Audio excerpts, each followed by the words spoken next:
Of the Liberia Public Radio and Lpr-Tv to want to welcome our viewers and listeners across the globe. Thank you for joining us here this afternoon.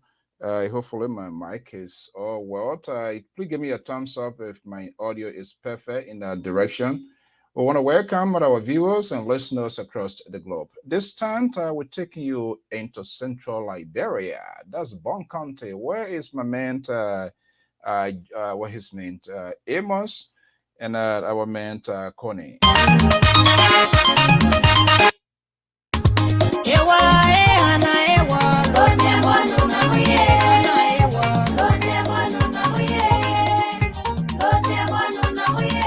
Taking you to Bon County, that's part of our tradition here at LPR to showcase the culture and beauty of Liberia. Anna, I hope some of my friends from the Bon County side will give me the perfect interpretations of this song. Can't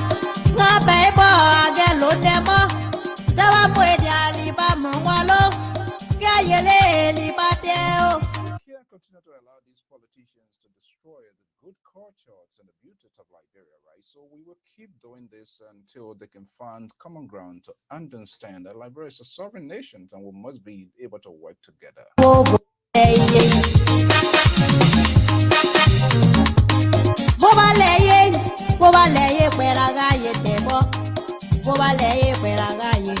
our friends and followers and supporters from Central Liberia's Bon County, we say welcome, but we have to be doing it proportional. If you have, what about you? Just send us some music, definitely, we're going to serve you. All right, that's what we call LPR, and we must serve all proportionally.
Beautiful music fading away here from central Liberia to Banga, that's Bon County, to all our Bongis. There's a consequential election. Folks, ladies and gentlemen, we want to welcome you into this program. Is 3:54 p.m. Eastern Standard Time here. Is 10:53 in Damascus. I am Alfonso Ziensot of the Liberia Public Radio and Lpr-Tv. Welcome you to this Lpr-Tv special. Quite a long while, voice has been missing from the social, from the media to airways. Very critical voice. Liberia Public Radio to New England Bureau is all out there searching to understand, to know why this voice has been missing. One of the Fadigas, you remember the search that went on some sort of part of the world just to find the news. And our understanding there was somehow, some way, part was of the June 7 protest, at which time, at some point in time, things did not go well as expected. He was a critical voice of voices among diasporans that frowned on the government of George Weah of its inability to conduct good governance policy. Pretty close to 3 months now, one of the Fadiga, I'm talking about our Fadiga, he went disappearing. Where did he go? Was he compromised by any of the stakeholders? Or is he seeing a different side of what is unfolding in Liberia? Well, we managed to get hold of him. As a matter of fact, sources close to him say he just returned from Liberia. What was he doing there? We want to have him here to share all of his thought here.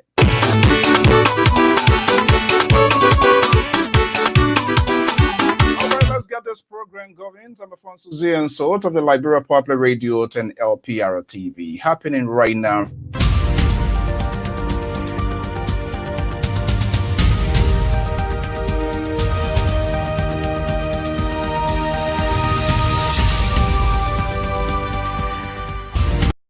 Well, folks, we want to welcome our viewers and listeners across the globe. Thank you for joining us afternoon, wherever you are. There he is, Al Hussein to you, Fadiga.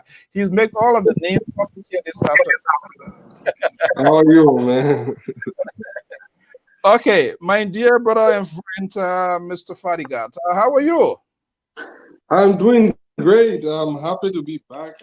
It's not easy traveling nowadays, but I'm happy to be back home. Okay, I'll be very irrational and very unreasonable to ask Fadiga to introduce himself to one of the big platforms here.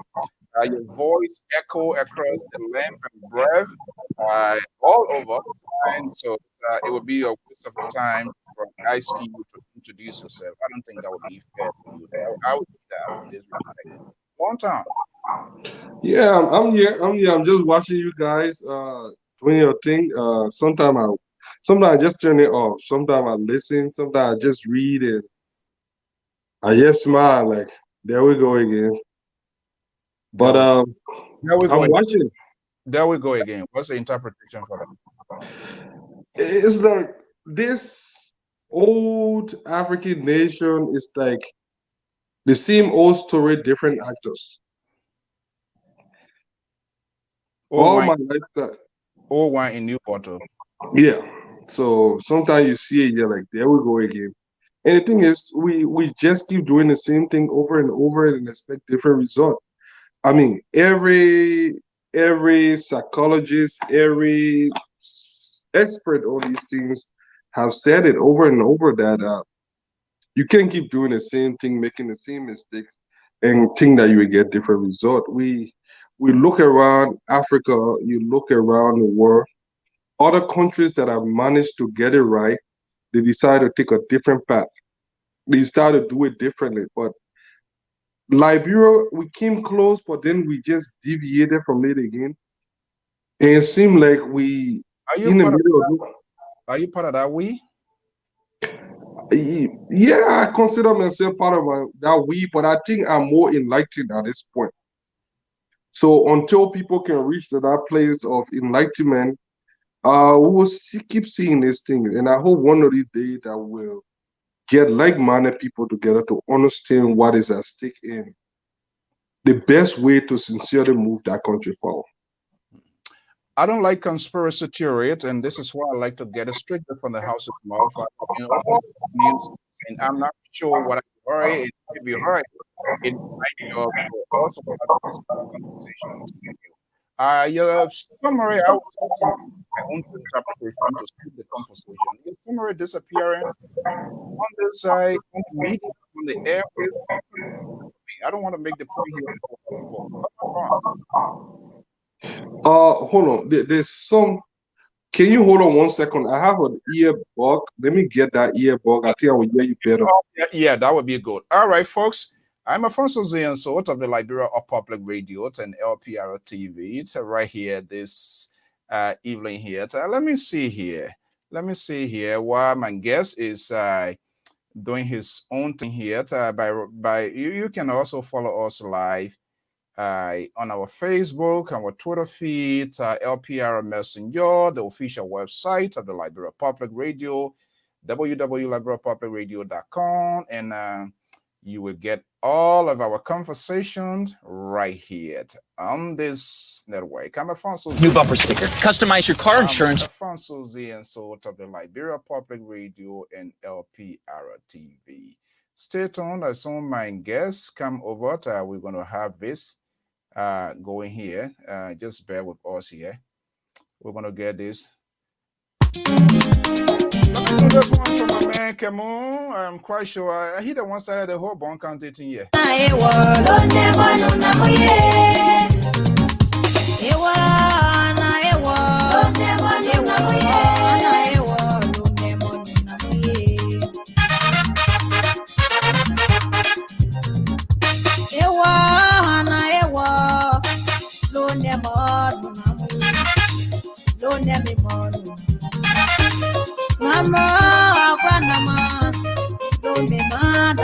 a ride with my man Cameron and Pat George to Bond County this evening here. Please don't get jealous. Send us your music. Whether you're from Burkina Faso or you're from whatever, as long as you are Liberians and Africans in the interest of African solidarity, so we will do that, okay? During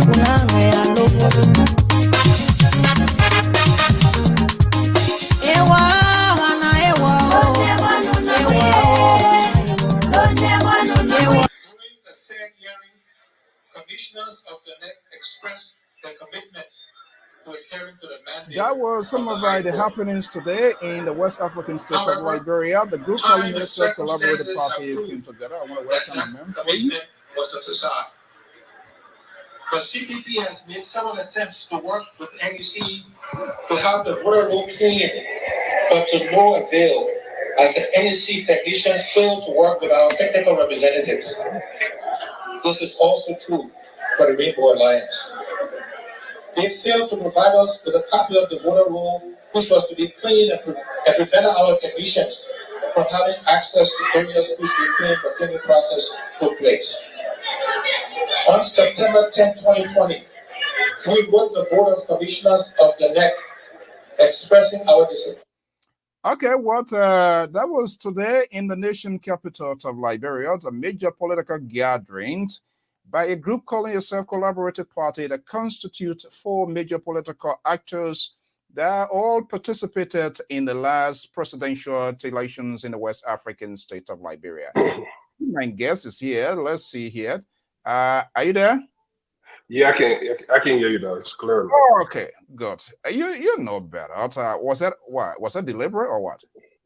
No, I thought I'm bringing it, but then I forgot it down. It's one of those new earbuds. I think it's live. It's really good. The Fadigas. Okay, I love technology. Probably it could be. You can. I hope you brought one for me as a gift. Okay, let's get down to the wire here. Let's have a serious conversation. I was asking, and I was concerned. I don't want to make a point here for people to. You didn't tell me. You didn't tell me. I don't know whether it was a sick leave, whether it's just LOA or vacation. You just went off the radar. What's going on? Well, I think I had a couple of shows before leaving, and I said I was going to be leaving to spend time with my family and try finding something else. Because, if also you know, for us that have done this thing for some time, it can be stressful. I mean, the media business is stressful. You have to look for the news. You have to, sometimes it's confrontational. You're researching. You have to put all your best. Validate Uh, the news. yeah. So it's time consuming. It's stressful. Plus, coupled with all the other stress that we have to deal with in America, it can be consuming. But my final straw was uh when I they say experience is the best teacher. For some people that are feeling discouraged and I've seen all the hullabaloo and people making fuss and riot, for some of us it's nothing new. We anticipated, we knew that it would have happened. And the thing here is the same tactic the CDC employed is the identical tactic the opposition is trying to employ. Hold on, And Red. Don't get out of the bed. We're going to get to all of those things. Same title, CDC opposition. You will establish well, a true identity. But I'm concerned. Where are you from? We are hearing that you just returned from Liberia. no, my oldest brother died and I went there for the funeral. I Funeral. was already planning to go there, but then it happened. So I'll be going back in like 2 or 3 weeks again. But it has nothing to do with politics. It's strictly personal and business. Yeah. Are you afraid so I can ask that question? No, that one I just want to get it out of the thing, out of the way. Yeah, it got nothing to do with politics. LPR, you're not going to do roller skating here and I'm going to flow. Yeah. Okay. But anyway, my condolences. I didn't even know that. Yeah. Prayers and thought goes out to the family. How was the home going? Let's be a little bit humanitarians and It was okay. I saw a lot of people from Bikino. I mean, all the old family people who went to church together. His friends was there. It was a peaceful, small ceremony, with the COVID thing and everything. But yeah, there was a good size of turnout. I mean, most of the folks out there, his friends, those that he impacted, they all turned out. So the whole program, I think it was successful, and we did the burial, and then I just hang there for some time to come back. So basically, in hotel room all day, going find food to eat, come back. I barely go anywhere in Liberia. Once I'm there, it's like I'm there were pretty much there were some phone calls. no. It just No, just indoor all day. Most of the time in Liberia, just indoor, with the exception of going to a few restaurants. I barely go nowhere, anywhere when I'm in Liberia. Yeah, I don't go out a lot. So get me into the convincing point here. You no question about that. Your voice was very forceful. I both at times on the government and even on the opposition column. Did you, after all that happens, did you find time to meet with government, opposition folks? No, during this trip, no. I went to Liberia prior to this trip. I think sometime it was last year. Mhm. I did meet with the government. I did meet with a couple of people from the government. I did specifically saw Samuel where we had a meeting. I met with some other stakeholders. We had a very fruitful meeting. It was cordial. I got to listen to their side, and and then when I came back, I'm like, you know what? I'm going to take some time off. I'm going to watch and see. Okay, hold on there. Who initiated that meeting? Well, it was. I can't really remember how it happened, but I think the government reached out to us. The government reached out to us. Yeah, Reach out. yeah. Was it a dinner or lunch? You guys. It was phone call. We had a couple of, the preliminary for, I mean, the Yeah. Fadiga brothers. Everybody think that we got some magic. We can either recall people. We always offer something. It's like somehow there is that paranoia within That's sort of certain elements. I believe whoever makes that call, that sort of face to face. Let us not do this telephone. I don't know when. Yeah, yeah, yeah. That's just the feeling in Liberia. So, it's about backdoor. It start with some backdoor channel where you meet with some people that got to know you. Then you talk. You have the first conversation, the second conversation, and then oh yeah, but then we come to Liberia, and then just graduated from there. We had some meeting, and that was it. And I like, you know what? I will observe and see what's going on for now, and that's how it has been for the last year or so. how long the meeting lasted? I'm concerned. Probably 2 hours. 2 hours. Probably 2 hours or more. Yeah. Almost like a donor conference meeting. It was long. It was a wide range of issues. There was some glasses, not soft drink. Well, it was a dry room. Dry. And to be honest, it was a big conference room.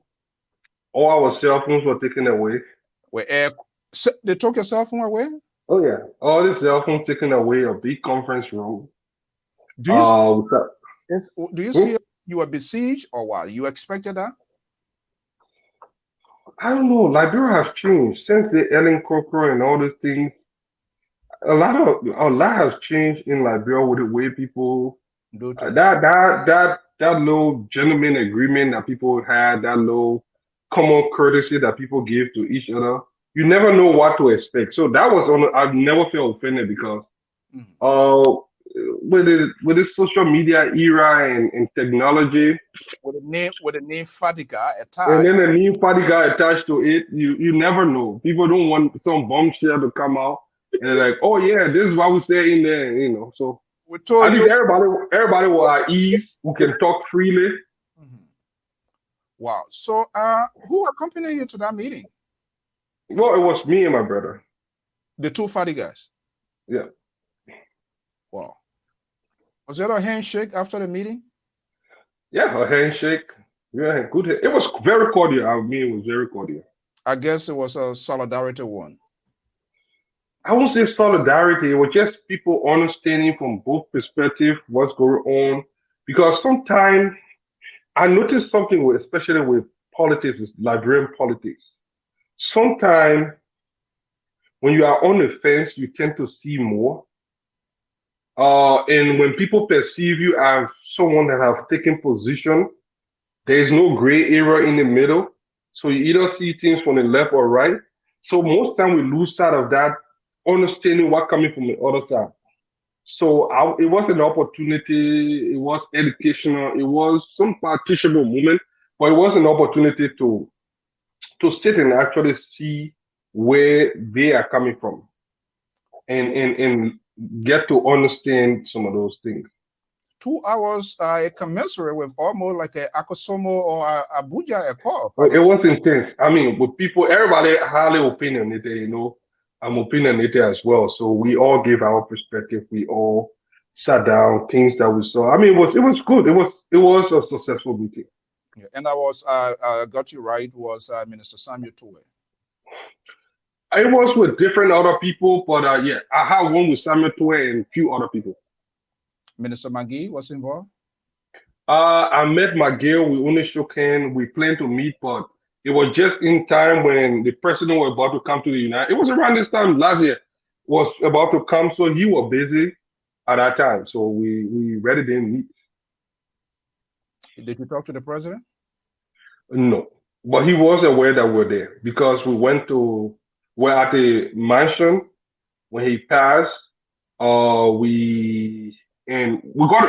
was aware that we're there because we even went to the Chinese embassy. There was a program there where we got in one of the cars in the convoy. We went there in the past, and then I shook McGill hand at the entrance, and then we just chatted, and we had planned to meet, but we already didn't meet because they were busy at that time. Right after that, that same week, they were about to come to, I think a few days later, a day later, they're about to come to the UN. So we didn't meet physically.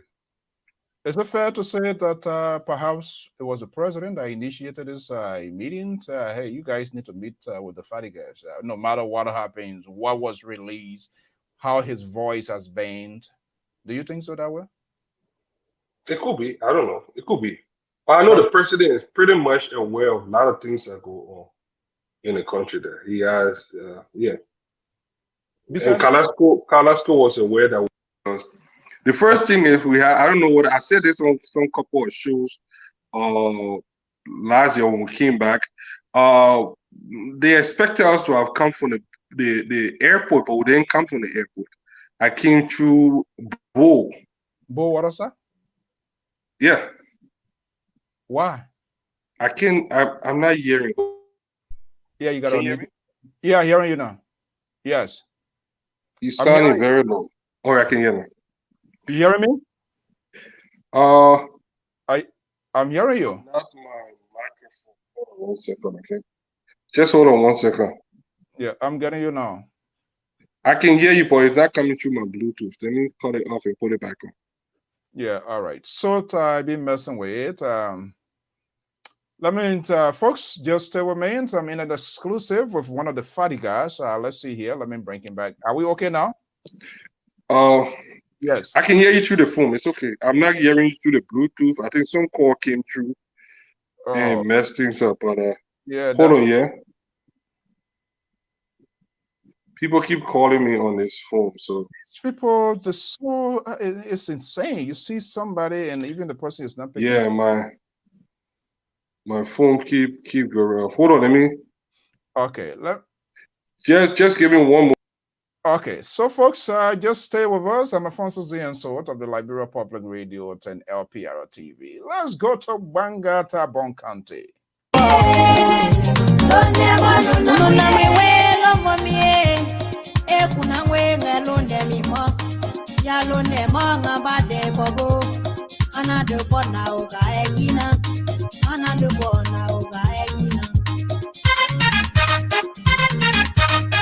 All right, come on. I hope you are taking a ride with me here. Let's see All right, here. Okay, let's I'm see. back now. All right, let me get this here. You want to turn your camera off and see. You want to turn your camera on? Yep, is it on now? Yeah, it's on now. Okay, go. Are you hearing me? No. Yeah, I can hear you loud and clear. Okay, so they make me to lose my balance. Come on. This is a very serious conversation. Who is trying to mess with us here? Yeah, I wish I used my other phone. So as I was saying, we came through the border. So we came through Bo. We came through Sierra Leone. So there was some problem at the border. So I made some phone calls to the president folks. They were able to settle that in no time. We got in. We were accommodated. I mean, it was great. So I'm sure he was aware. You call at the border. There was some issue with the security. Yeah, they stopped my brother. He didn't have some document, and they stopped him. So they said he couldn't enter. But then they didn't know who we were. But later on, they received a couple of calls, and I mean, everything just went. Why his document was not correct? Do you agree with the I don't know. They said he needed vaccine stuff? some document and yeah. But it was easy. It was handled. I They guess handled it. I guess that way everything began. From the phone call from the border. They were like, okay, we were hoping to reach this guy now. Something has happened in the interim. So when he comes to town, we can No, no, no, that's not it. We were already coming when that happened. So they sent people to the airport to get us. But by then, when I told them, said, no, we have our own car. So we're coming through the border. Wait a minute. Who sent people to the airport to get you? I think it was Carrasco. Why, Carrasco why, sent someone there to. why was such a VIP way of welcoming people?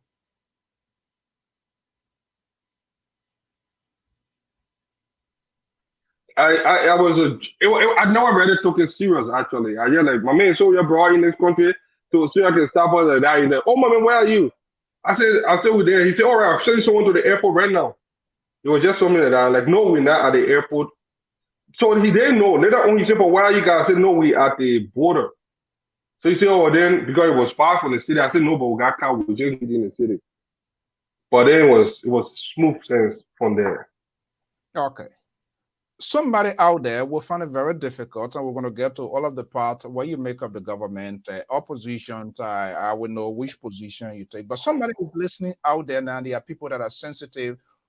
Are you telling me Fadiga met Samuel Tuwe, phone calls coming, some sort of transaction? I don't know the identity of the transaction or some sort of a deal could be possibly what been settled with you to say, okay, you know what, just stay out of the social media. And I just realized, like when people, they want to talk and they want to get tired, so take some time off. Is that the case? No, it was a personal decision. I Personal. made that decision before even going to Liberia. I mean, I was already going after the opposition, especially after June 7 failed. It was a heated some stuff, that went on between Costa and the whole COP stuff. We didn't like what was going on. And as you can see, it turned out that we were right. I mean, the whole thing was a flash mob. They turned a very good movement that could have at least awakened the government. They turned it into a flash mob, and they made the president to be more emboldened. And now they can do nothing because to get those people back to where they were, something dramatic will have to happen, and people just don't know who to trust anymore. That's the problem between the opposition and the government. Do you miss sitting behind the microphone? I miss it. The radio. Once you love the radio, it was like live. I mean, I miss it. Wait, do you see Uh, yourself coming back Yeah, someday. Yeah. before the senatorial election, No. presidential, Yes, probably. Yeah. presidential? Yeah. What, how, what do we expect the returns of Fadigas on the airwaves? I want to be more neutral. I don't want to sound partisan. I don't want to sound like I'm speaking for the opposition. I just want to be authentic. I want to report what I see, report what is happening, and allow the people to decide for themselves. Meaning you wasn't that neutral in the past, correct? Well, there were instances where my broadcast could have been viewed as partisan, that especially with us investigating the government, doing some things. There was another bombshell that were coming our way just with the whole passport bill. And when I hear people talking about the passport, I don't want to jump the gun. It was I told my brother put it, I was laughing because those information came long time ago. There was so many people involved, but I just abandoned everything and I decided to stay away. A lot of here on conference sources we are receiving about eight names, whatever, and there are a lot of big names involved. So what I was trying to get here. So more or less, your talking point pivoted in the favor of the opposition because for Yeah, most people were very critical on the government.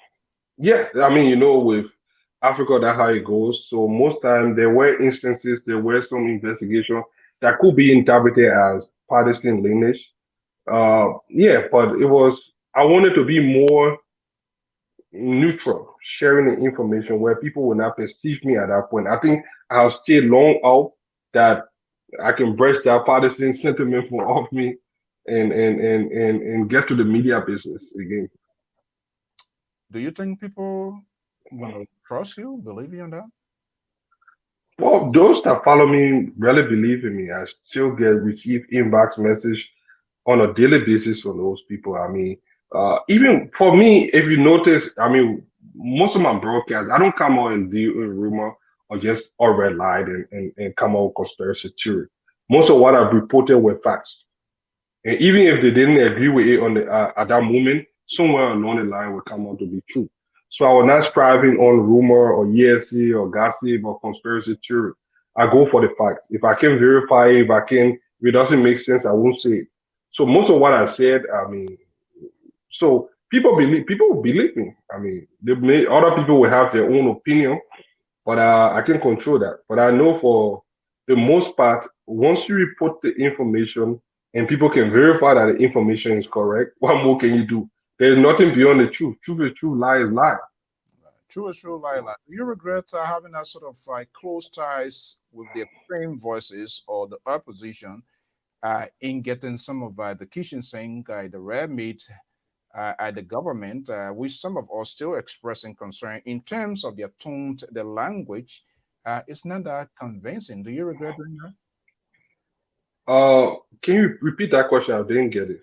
Do you regret forming such an alliance that didn't go anywhere, like you alluded in the first place, that you Oh probably yeah, I really don't regret why I did it. I just regret for the fact that Liberia is at a point right now that it is a voiceless country.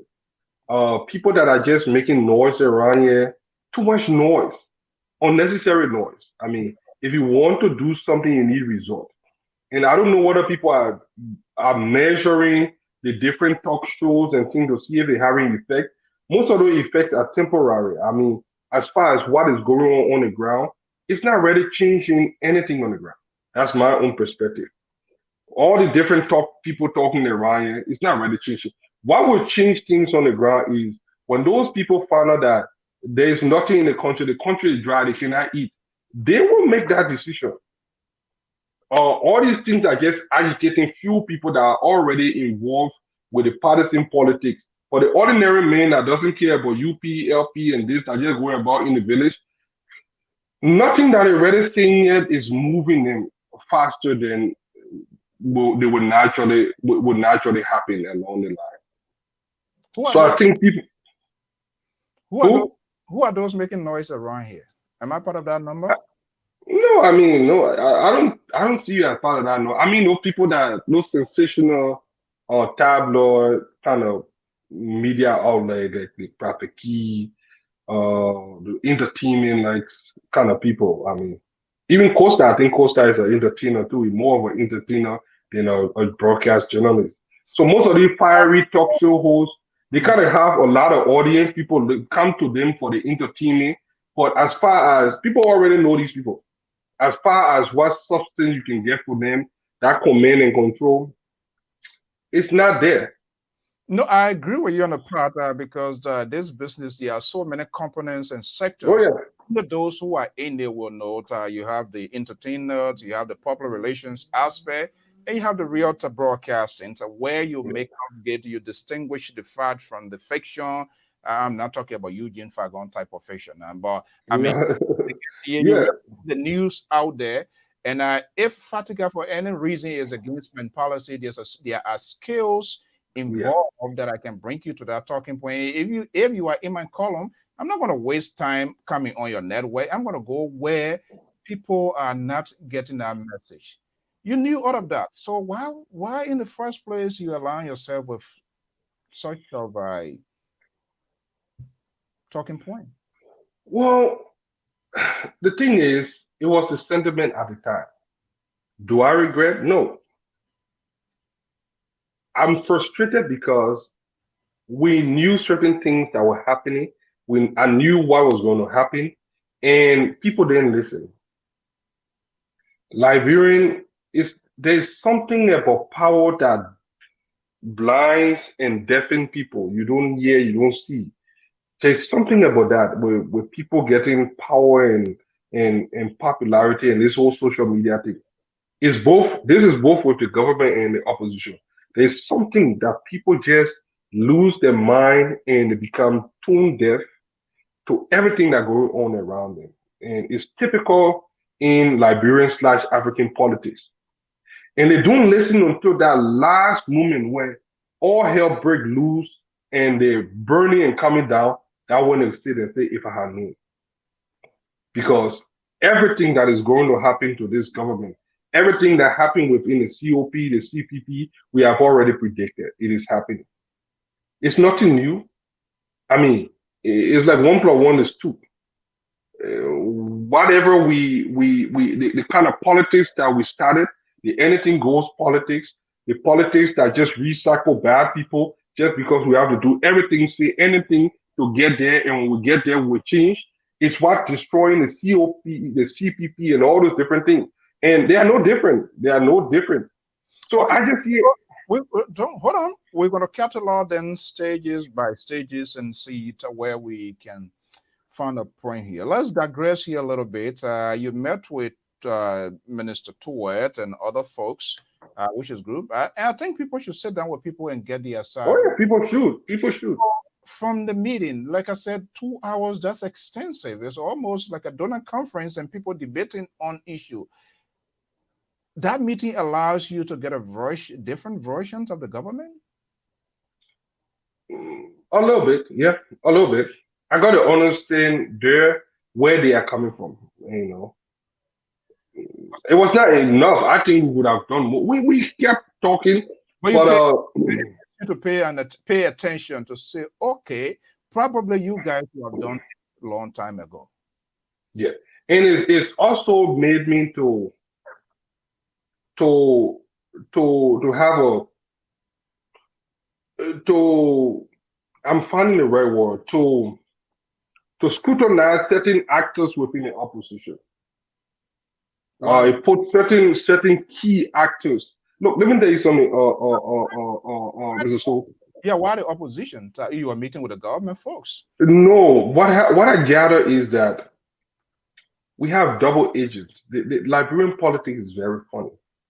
Some of those guys that you see come out there and incite people and pretending to be opposition, you'll be surprised to know that how involved they are with the government. Is that And is that the real time revelations? You are it was a real term revelation. You will know to how deeply they are involved, apart from the opposition life. And when I mean involved, it's not just involved on the surface, involved financially, involved in a way that there could be a conflict of interest, involved in a way that their voice could be tinted, involved in a way that they could be subdued by the government into submission, and that they could either cave in because they're dealing in with the government or their business venture with the government. They're kind of interwoven. So it's hard. And when I see those people that claim to be real, the opposition now, the strong opposition, I question what could happen in an instance where their bottom line clash with the government and they have to make that split decision, whether they will stick with the opposition or they will just say let it go. And that was the biggest revelation. I surmise that 22 hours meeting was an eye-opening, perhaps, to other things visually. I don't think you're prepared to disclose that now. No, I won't disclose that now. Yeah. I think it was an eye-opening. Were you shocked when you saw those, for example? Yeah, I was not too shocked, but some I was shocked. You see it as a betrayal to some of I the. see it as these people are just acting. The whole politics in Liberia just acting like a big theater that people just playing role play. Are you speaking out of authenticity, Mr. Fadiga? Yes, sir. Yeah, very authentic, 100%. You just came now. What do you make of? Is there a different story in Liberia that I sit here and talk all day, others say it, and that we don't know? We're going to do it step by step. Let's take on those that are in authority. Is there a different side of what is happening presently on ground? Then we don't know, and we're talking about it here. What's the reality? What's your own personal experience? When I went to Liberia this trip, I listened to the news one or two times because I went Ganta, I went to Pikeno. So for most time I like turned off the news. I didn't want to listen to what was going on. But I did, it's just hard to avoid everything. What I see on the ground, and it could be two things. The COVID-19, I mean, I've shut down. I was in Senegal, went to most of the other countries. I went to even Aricos, I was in Abidjan. Most of the countries like that, everything kind of like not at 100%. So that could be a factor. But other than that, the sense that I gather from Liberia is that nobody knows. It's like the government is just there and nobody got a sense of what is really going on in the country, including the government. Well, that's what I gather from people. Nobody really knows what is going on in the country.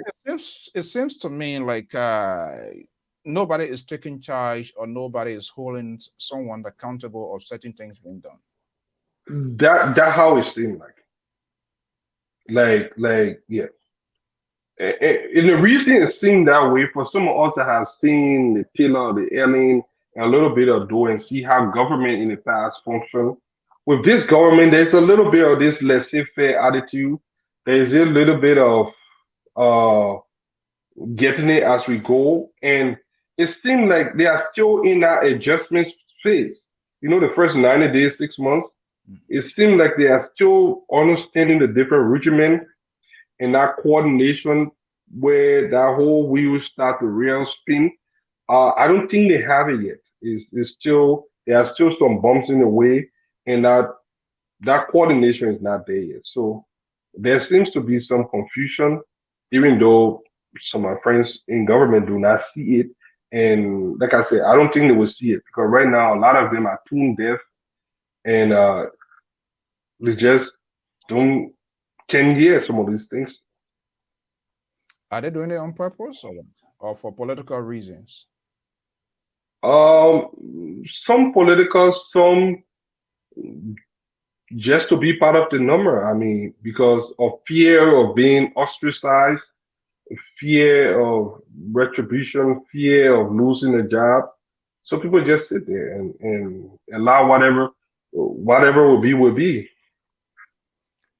No, the discussions on the social media now, the proliferations of these so-called talking points that have been created at the hands of the government, the opposition's a very huge one as well. Um, are they doing well for these people? For example, are they given the interpretations? Is what do you think of it? Visa or passport? Were you, No, I'm talking about these different talk shows. You have people who talk on behalf of the government, people talk on behalf of the oppositions, their language, their tone, all of that is convincing. well, it's hard to talk for a government when you're already in power. It's more difficult to discuss the government when you're in power because when you are in power, people can choose to believe you or choose not to believe you. The opposition can just put out any allegation, whether it's authentic or not, and it will be circulating out there. I think the government problem here is they do not know how to manage information. They have a very, very terrible PR team. They do not know how to manage expectation. I They agree. do not know how to this information mismanagement. They are very good at it. They things that on a different government, I think would have to just put it this way. If the government had the right people in place, I doubted there will be any opposition within this government because all the wounds from this government are self-inflicted. Everything that have been that have gone overblown is because they just mismanaged the information. They are more combative when forgetting to know that when you are in power, you becomes like the husband. You're very careful how to fight in your house because you don't want it to burn down. But you become more conciliatory, you become more tolerant. But it seems to be always on the edge, and you always want to go for blood, which is not a very good strategy. Because even if you can win, at what cost? And I don't think they are taking that into consideration. So some of the fight they pick are being lively at them. And with those fights, they create more stronger opposition. In fact, they will be alienating people within their ranks, and they'll have more people that will just be sitting on the fence. Yeah, I to the more extent I agree with you then that their communication skill I see there is very diminished. Um, is very yeah is very diminished in the sense that their communication is not being managed. Even though the executive mentioned at some point in time into a press statement that they are going to recurve their communications strategy. Are you hearing me? Oh, I lost it, but I'm trying to. I can hear you here, but I'm not hearing you here. Go Okay. ahead. Yeah, okay. They said we're going to revisit their communication strategy. I'm not sure whether that is being effective. They have to do what they can do. Hold on.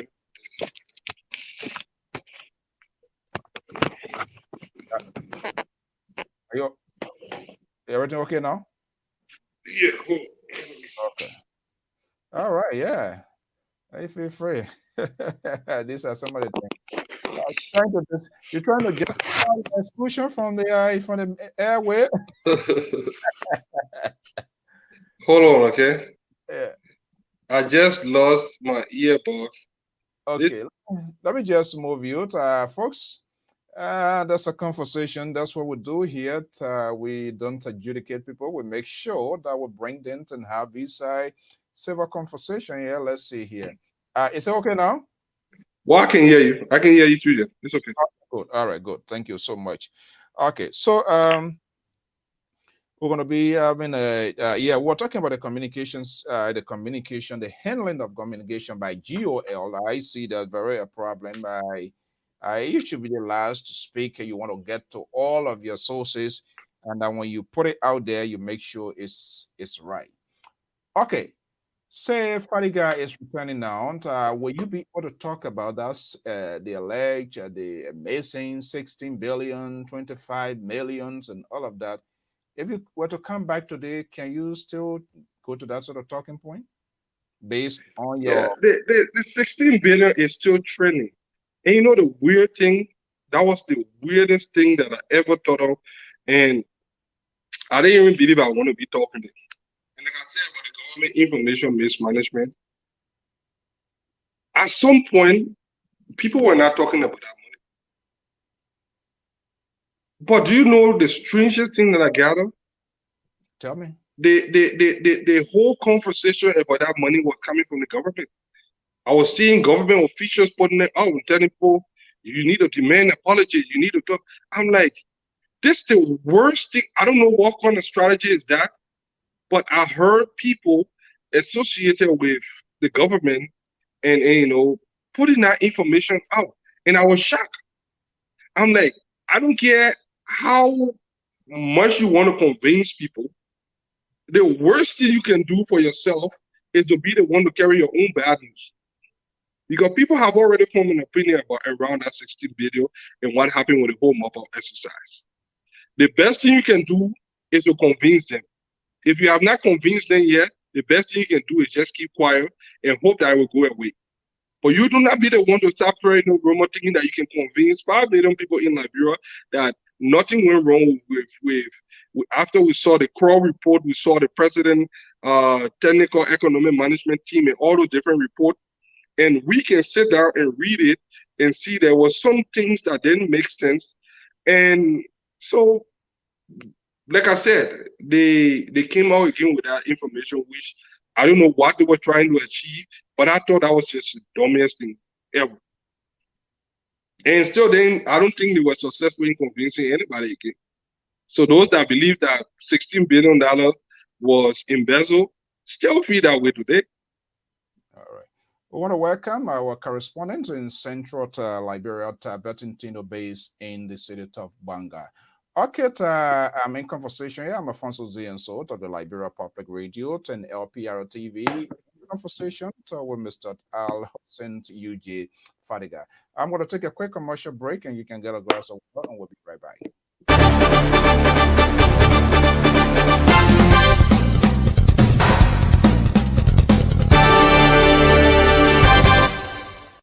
You've worked for months to bring your or your client's event to life, but unfortunately, the world had another plan. In reality, the only thing you lost is the venue. We take your vision for hosting a virtual conference and bring it to life online. No matter how complex your agenda is, we produce a smooth, engaging experience. Call the Liberia Public Radio today and schedule your event. Our number is 682-433-8802. If you prefer to submit your request via email, please send the request to liberiapublicradio2012@gmail.com. Our staff are standing by waiting for your phone call.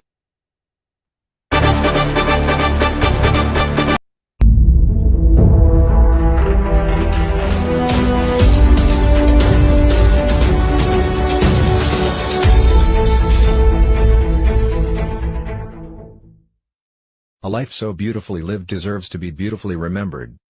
This is to announce the traditional wakekeeping and funeral service of the late Chief Crazy Sarto, former General Town Chief of Crazen Clan and Chief Elder of Crazen Chiefdom of the Bison Statutory District, Grand Gade County, Republic of Liberia, who died on January 27, 2020 at his daughter resident in Thinker Village, surrounded by his children and grandchildren. The body of the late Chief Crazy Sarto will be removed on December 15, 2020 at the Samuel Stryker Funeral Home in Sincore and will be taken to his daughter home in Thinkers Village for a night of wakekeeping. The body will then be taken to Duaji Town, Grand Gade County for 3 days of traditional wakekeeping. Funeral service will be on Saturday, December 19, 2020 at the Assembly of God Church in Duaji Town. The remains will be laid to rest at the family cemetery in Duaji Town. Repast follow at the family compound in Duaji Town. The traditional aspect of the late Chief Cray Sarto life celebration will be the Kron artists performing lives making their present felt will be the Watsiato of Claude Romy and Blade Mary, Poimile Group of the Ivory Coast, Sumu Club of the Ivory Coast, Kron International Artists Blay Franco, Jefferson DK Nyangbe, Eric Duo, Chablo and Tour, Juice Andy, Saba J, Festus D. Carr, Sea Levels and the gospel artist Ezekiel Wright. This announcement was signed by Nathaniel Cray, son of the deceased. Okay, well, folks, of the Liberia Public Radio, Lpr-Tv. You have an event, a convention, because of COVID, there's no way that we can here to host your conventions, your public service, and obituary announcement. I'm in conversation with Mr. Fadiga here. This okay, we have a lot about the government. If need be, we will still come back. The opposition, the senatorial elections, most people say, who say is prelude could define the possibility or the sense of how the presidential will look like if it goes on. We're hearing different voices today from the opposition leaders as well. The opposition in Liberia today, are they objective to what is happening in Liberia? You think? Oh, the opposition today, I'm very frustrated with them, but I'm not surprised. The opposition, for the most part, we predicted this. The whole CPP thing, the CPP will collapse. The CPP will eventually collapse. And it comes from so many fronts. They are not sincere broker. The only way that CPP can survive is if they merge as one party and fight towards one goal before the election. But the CPP as it stands, the testosterone in our group is too much, the ego is too much, the backbiting is too much, the deceit is too much. It just cannot survive under those circumstances. So the CPP, as it is, will not survive. From what basis are you speaking from? You use a specific term that they will collapse.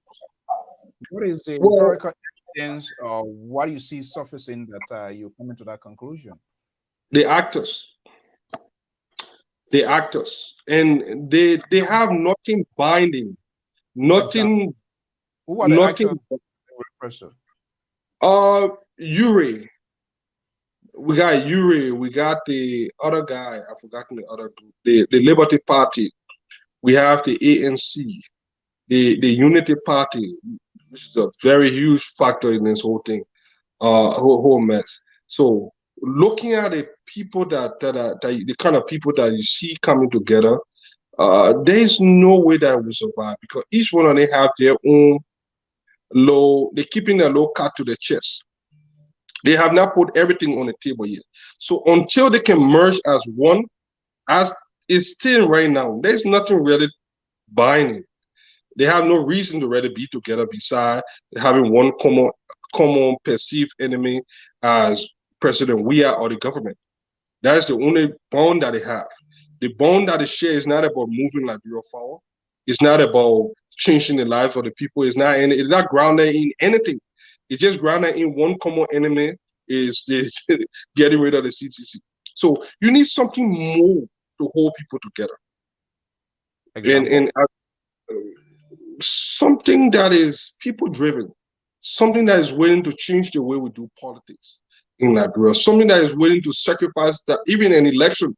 It doesn't matter if you lose an election, but once you can build a strong institution that will have reputable people, that will have bylaws and constitutions that people will be binding to adhere to. Then we're talking about something, but not everybody that feel that I'm a big man on this side, I'm a big man on this side, you can go. There's nothing that They have shows that honestly, they have problem with communication, and I've said that as well. See, yeah.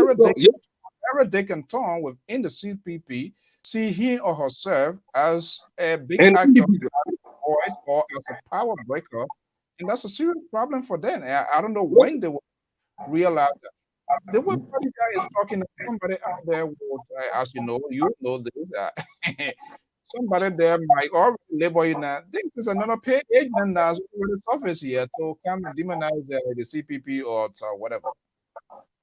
No, I mean that whole pay agent thing. You see, the thing about rumor, my dad used to always say, he said when people speak ill of you, don't go around trying to convince everyone, because you cannot trying to convince everyone that you are not that person. He said, live your life so that nobody that know you will ever believe a day like or what they are saying. All the money, or the government gave them money, they pay agent. It Yeah. have been more than a year. Everything have been proven to be false. So you see it. So this is how you deal with those kind of people. But as far as being, I'm just being candid. They can take it or leave it, but I'm just being candid. And everything that we have said from the June 7th, moving on to everything that we predicted, look where we are. It was just a waste of time. What changed? Honestly, all the different noise that people have made on social media, they got the other guy cussing the president every day, which are totally against. That people that consider themselves educated people will sit there under the sound of someone's voice that just this is wrong. It's not even politics. I have this document. I have a conversation. What the term as the coin as framework, and then final framework. And I heard Prophet Key one time. Alexander Comey reached out to him to talk like, what's going on here? They are insane in our country. What are they trying to do? But there was something that caught my attention, and if you go back to all of my videos, that they would not survive. The CPP, whether it will collapse or not, I don't know. But there was something that caught my attention a couple of weeks ago, pretty close to maybe a month. Mr. Carter was on Spoon TV, and they were in this conversation, saying he came out. Of course, he's a voice. He has a biggest pressure group that I believe is a pressure group, but the message of the pressure group doesn't seem pleasing to me. That's my view. That's my opinion. But he's something that caught my attention. The nominee. I want you to listen to that. Whoever is the nominee, whether it is coming, whether it's Joseph or what is what the other person they are. They must find their own money to execute or to wage an effective campaign. Boycott will not bring his money over. Cummings will bring his money over. Then and will not bring his money over. Zombie Kanga will not bring her money over. So now the question becomes, what is the essence of this collaboration? And we began to see a little bit of that. Sometimes I don't know, but yesterday, one way, who happens to be one of the darlings of the ANC, they all went into a collaboration. And I don't know what was the technical details, just how you guys I met her one way in Morovia. We happened to be at the same hotel, so I think 2 or 3 times we had breakfast together in the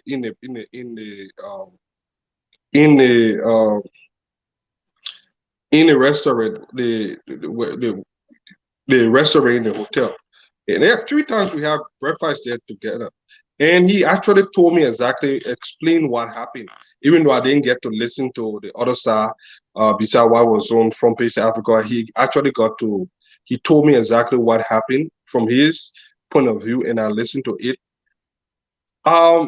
It's complicated. Like I said, nobody control anyone.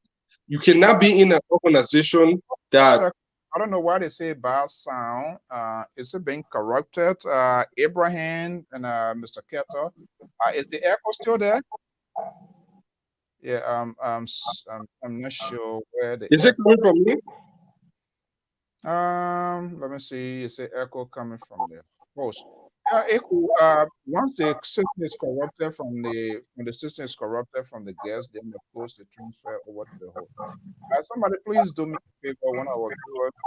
If the echo still that might, then I could allow him to go off and come back to see whether the system will be fixed. Are we still having echo, guys?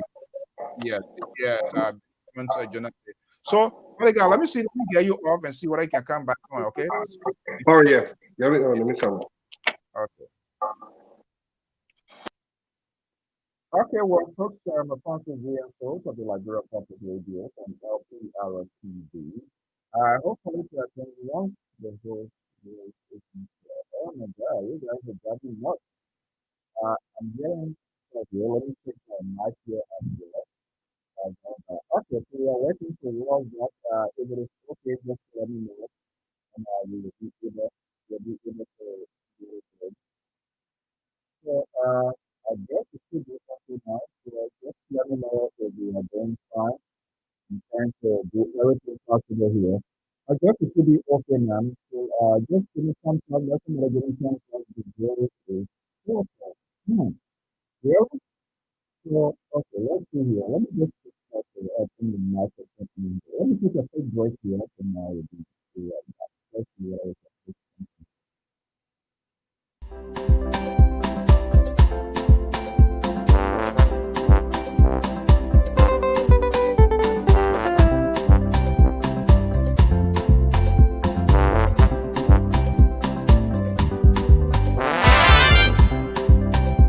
Yahweh, Yahweh, oh, Yahweh, you are too much for me. Yahweh, Yahweh, oh, Yahweh. Okay, let's see here. Hopefully, it's okay. Yeah, guys, about let's see. Hopefully, the echo. Check your audio. Yeah, that's the same. Are you hearing me? I can hear you, but I'm not.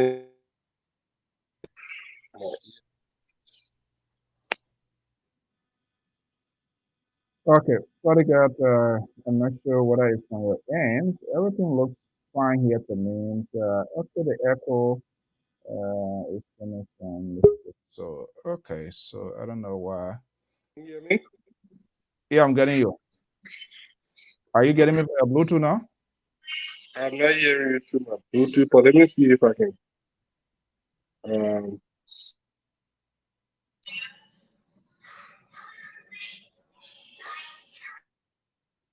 can you hear me? Yeah, I'm hearing you. Oh yeah, it's okay now. Okay, I don't know why I that can hear you hearing me. Can you still hear echo? Yeah. Okay. So yeah. Okay, Sylvester. Thank you. So much better. So let's All see right, here. Okay. Okay. Yeah. Where did we stop? Okay. There we're talking about the yeah. You met Todd one way, and Yeah. So we met one morning and I won't go, he explained at length what was going to happen. And I think what really got to him was the way it happened. And there was an attempt on his life. I didn't even know that until I read it in the news and he told me. There was even gun that was used. And it was dramatic. I mean, I was shocked when he explained it to me. I think somebody was arrested and then that way he signaled that he would have gone independent because they didn't leave any room for compromise. But it just speaks to exactly what we have been saying. These guys have nothing binding, nothing, no reason why they should be together. I mean, besides the fact that they have one common perceived enemy, which is the CDC or George Weah. But besides that, it's not grounded on anything. I mean, the framework that you just have is just a document. But action speaks louder than words. And the words in there is not matched with action. And you can see that with the ego and everybody trying to show that I'm a big man.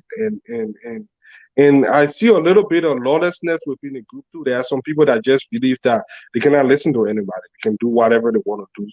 And yeah. So the only way forward I see is like I said, they either stop keeping a little baby to the chest and come out at one party, which will be very strong right now, and they will better coordinate. They will be better finalized. Then they scatter thing around here. That scatter thing will not work. Yeah.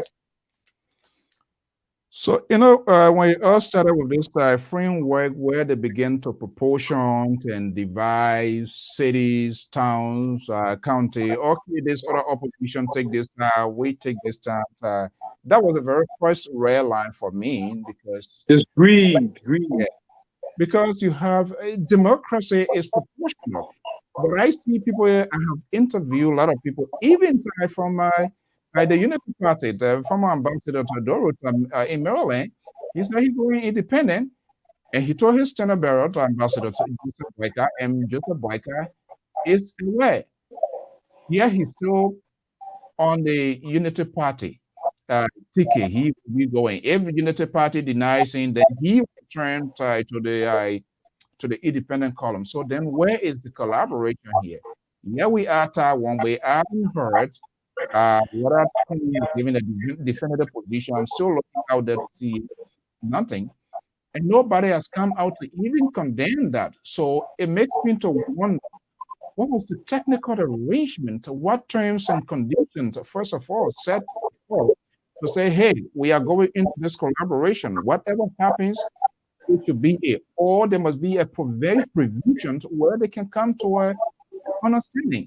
And see, most of the ANC folks, some people are cheering, we stand with that.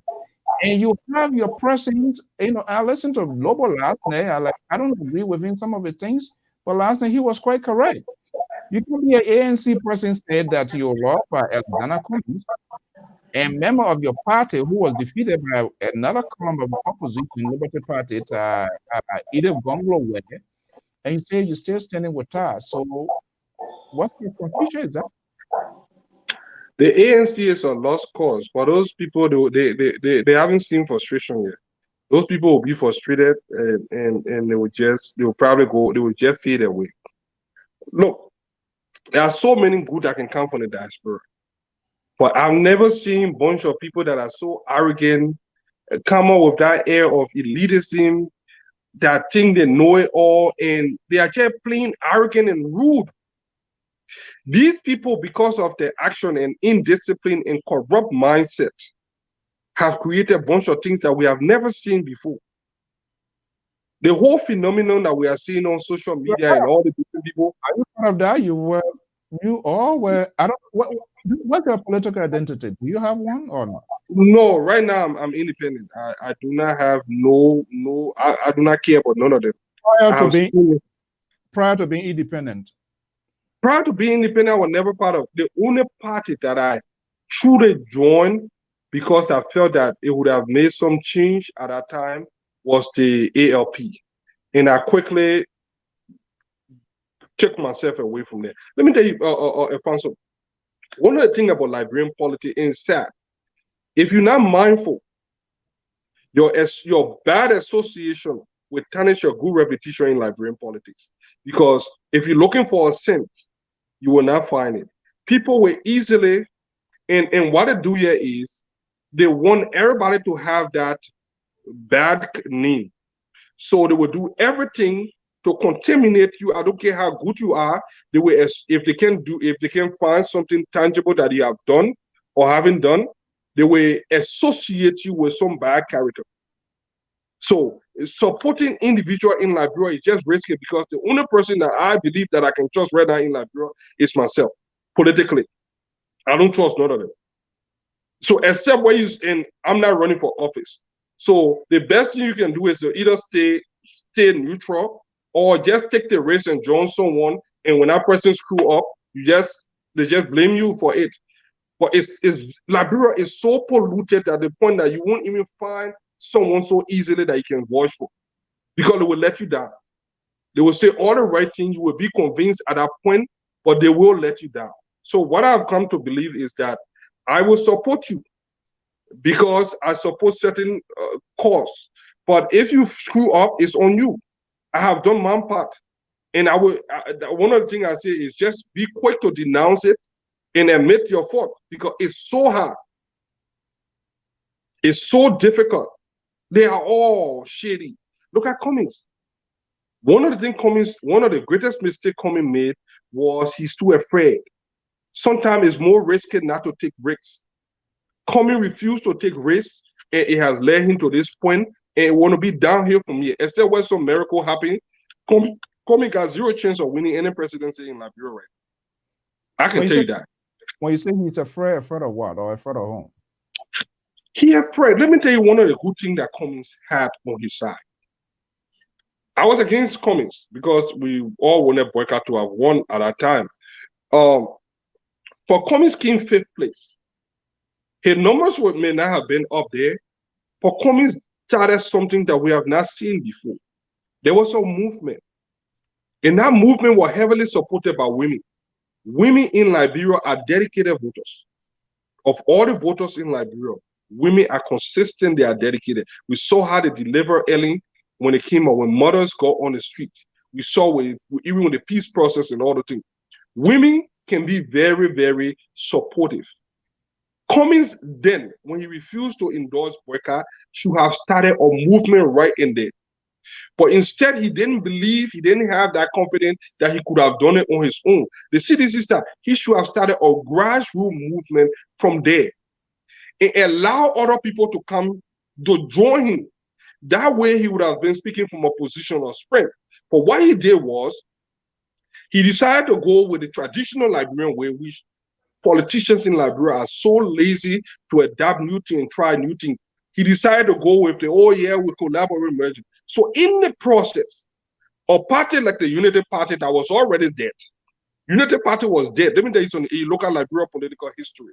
Once that party leaves from power, they become obsolete. They become the MPP, the NDP, and all those things. The MPP try a little bit, but the TWP, they becomes dead. His alignment and affiliation with some of those parties gave them lifeline. And now these people are arguing from a position of strength because Joseph Boyka, I mean, you may like him or not, he has a base. If election were held between Joseph Boyka and Cummings today, Joseph Boyka would win by a landslide because he seems as a safe candidate. He can. He's not even willing to go in the number 2 place. That for sure. Cummings? Yeah. Yeah, Cummings is a little bit of delusion and a little bit of arrogance and a little bit of just bad advisors. But I think if you ask me just to get it out of the way, if you ask me, a dream ticket would be Boyka tap, Cummings second. It's sad. It's something that I would have never want to say or even want to even mention, but it is what it is. Somehow.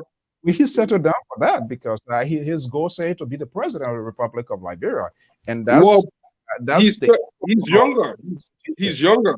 That would be the only thing that would make sense. Other than that, and besides that, there is this southeastern fatigue going on in Liberia. I mean, honestly, let's be frank. This southeastern fatigue is people are not seeing it, but it's coming. It's slowly creeping in. So. Cummings, unfortunately, is going to play against him. But the ANC folks don't like to hear the truth. And I've had them attack me. They viciously attack me. And almost all of them, I see them crying. And every time they cry, I say, go in your inbox. I told you XYZ would have happened. You didn't listen. What makes you different? So I'm concerned here, Mr. Fadiga. And part of that, building base is one thing. Having authority, not an absolute power, but in terms of leadership style, that's another thing. I haven't seen Cummings and most of those people, when CDC or whatever does it wrong, come out and say it. Now, no. the CDC is a governing party, so it's everywhere. Even in the US, they always have their advantage. They will always have national resources to their advantage. What it is for the government, you see Donald Trump flying all around here. Mike Pence is back with Air Force 2 and all of that. That is obvious. But they also give justifications of the actions of the ruling establishment, which most people, all of us, frown on, but in turn do the same thing. And they don't come out forcefully when even people within the assistance for them to take charge, to take responsibility. Yeah, even though you support me, but what you have done, you can't do it. Everything is being swept under the rug. So They are critics corrupt. It's the same. It's the same thing. They also want to win at instead of being all costs. It's the same anything goes politics. Like Michelle Obama said, he said the presidency doesn't change who you are, it reveals you. The ANC folks have revealed who they are. That if you think the CDC is bad, you're going to see broad day grocery disrespect of the Liberian people, and these guys want to justify it with the big speeches. I said that they have not exhibited that. The lack of political tolerance on the part of the opposition, people that talk for the opposition, and they have to hear that. Because when you are in the opposition, 100% things are to your disadvantage. And so there be a way that you should fine-tune your language so that people will see you as an alternative. But the aggressiveness, the resentment. Nobody control them. They are a bunch of like children that grew up in the street that how they're looking like. They don't have that parental control. That's the problem with the opposition. The CDC have parental control over those guys that they have in the street. Jefferson Kochi, liking or not, can control a crowd of Osasebo man a crowd. Molba Molu and the rest of the guys, they have command and control. It may not be in the top leadership, but within the party, what they are created. Now, unlike the diaspora party, I would say they have money. A lot of these people are not cash-stricken. The guy, they can go to work, they can do the 8 hours, so they do not feel the need to listen to anyone. They feel that they are above the party, and they don't listen. There's no other in the room. They are all others, and they can do whatever they want. And that's one of the things that is leading to the early demise of the I'm wondering here, politics or election as a whole is all about money. Now you see Mike Bloomberg, the tie is closing in Florida, pumped $100 million in Florida to run political ad just to because he knows Donald Trump is there. Is it that Comey, it is widely reported he's a millionaire, he's whatever here. Is he pumping money? Is he investing to turn to voters or for it to resonate? Or are there few handful of people that call him to put him in the bubbles as well, like the day with George we had to see where we are today? Are there few people that he listened to and he's not coming from? Is that the case or what? Comey's problem here is Comey's got burned the first election, and he didn't realize he was kind of disappointed. So Comey is trying to be smart. He's trying not to spend as much for the general. And it all boils. I don't think it's about him not wanting to spend. It's about what is he spending your money on? It's like monkey work, babon draw.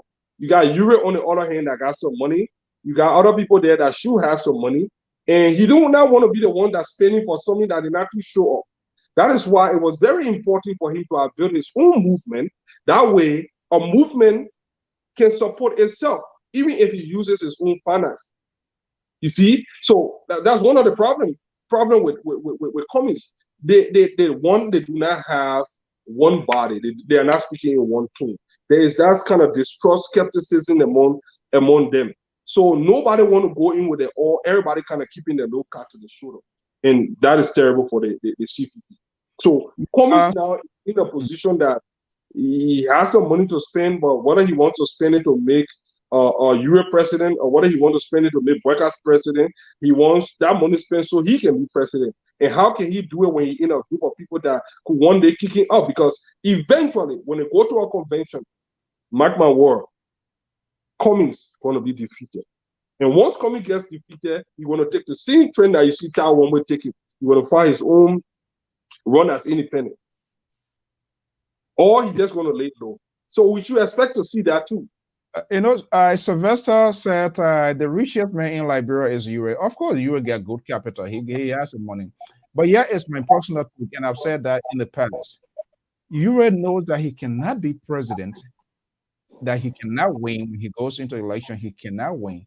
But what Ure is doing, Ure is a businessman, and in all of life, for business to be secure in the African politics, he as an opposition, he must stay in with the system. That's the only way your business will be protected. Because how come you want to make your play? Because the reason here, you saw that that's why he would push his daughter to be the lawmaker. Because whatever, even if the government, if he wrongs the government and the government were to take any decisions, quote unquote, the ordinary Nigerian out there will be viewed that the government is targeting an opposition. So Benana Yuye is on a strategic move of him staying in the political cycle. And the reason I'm saying that, we have seen here, John Casey there here, Ohio contested the presidential election, right? They didn't win it. What happens? He decided to go back to his place and he became a governor and he was still a voice.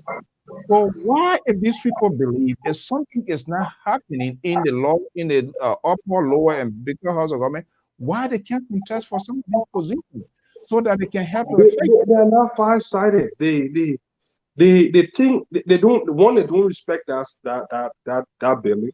They do not respect it. I don't think that they have respect for the people that are there. So they feel that it is beneath them. That's just my opinion. I could be wrong. That is one theory that I have. But I think that if they are, can you imagine? And then I think another thing is being afraid to lose. They think that I will put some stain on their candidacy for the president, which is also wrong. I think it will give them a name recognition, will start building the constituents for them. Cummings, I suggested, they said no. Ure could have done it too. I think they could have gathered enough votes to do that. But one of the things that they refuse to do it. But speaking of Ure, Ure is one of those that I question.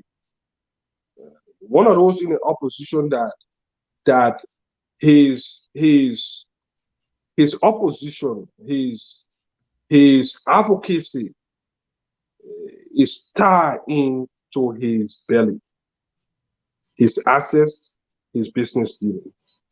Ure, who happened to be my son, I supported him some time ago, can be easily persuaded by the government. Ure is in a unique position right now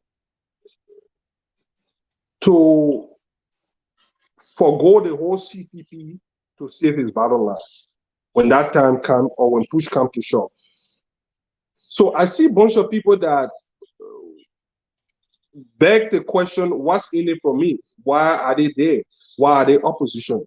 But it's something, I won't go into detail why I came to that. But during my meeting, doing some of my own investigation on the ground, those were some of the double standards that I told you some of the revelation that I came. Your name did come out. Your name came out. You're sounding like Bob Woodward now. Will you reveal some of these at some point in time? Yes. How long you're going to take? The right time. The right time. Right time is relative. When you say right time, what precisely? Around presidential election time? It could be around the presidential election. It could be when the time I feel that Liberian people need to hear some of the things. Don't you think it's important that we know now, or you want to wait? It won't have that much impact. People will say, and I could say it's politically motivated, political correctness, or try to influence certain things. Well, the thing about information, people have common sense. Even if it's politically motivated, if it is backed by some truth, and people can see that sincerity. I don't care how much you're biased towards me, something in you will tell you. I mean, the truth is the truth, the lie is a lie. So at that point, I'm sure people will be able to draw that, people will be able to read between the line and know what is going on. Okay, let's see if we can just take few calls here, and we can wrap it up here. We hope to continue this sort of conversation here. But and one of the things here, there are few people. If I look in the opposition side, people that are talking to them. Oh wow, this person are working. All right. Hello, caller, are you there? Good. How are you? Go ahead. Okay, the Constitution man.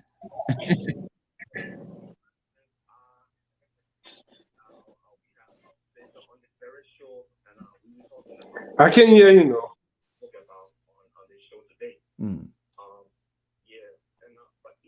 Alfonso, I'm not hearing him. I like the honesty that he brings today concerning the politics in Liberia. And we said it the collaboration was put together based on perception. And we said it on your show, we said we only said it on our show. The idea was on the collaboration with these candidates in a collaboration with the next president will be Alexander Cummings, then Jeff, the other LPN. The other reason why the collaboration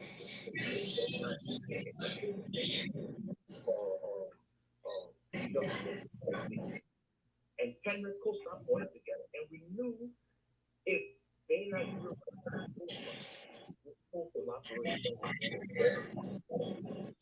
start fussing about themselves and Alexander Cummings and he can need them to stay at the second, to be the second or the last and the thing and we start to see in the narrative of perception and thoughts of where it went. But this is the thing I said it would have been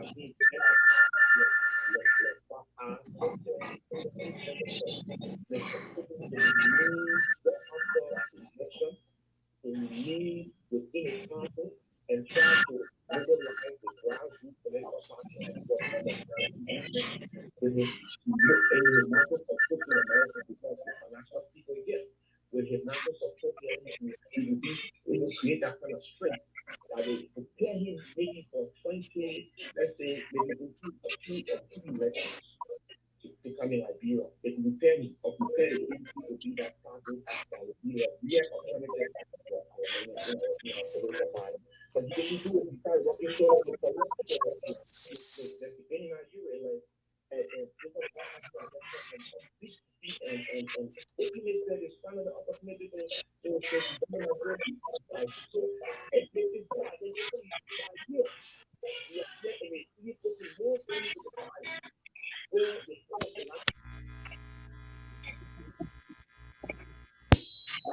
election the fucking and on themselves right there. And, and it's true, they're not gonna fool. It's definitely right time for them to go to several weeks, and then people start to regroup and see what they can do for 2023 because this December election is really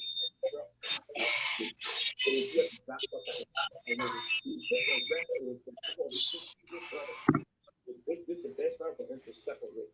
But on that note, I'm gonna say the CDC-led government, the opposition is even making the CDC-led government more popular, making validating those things that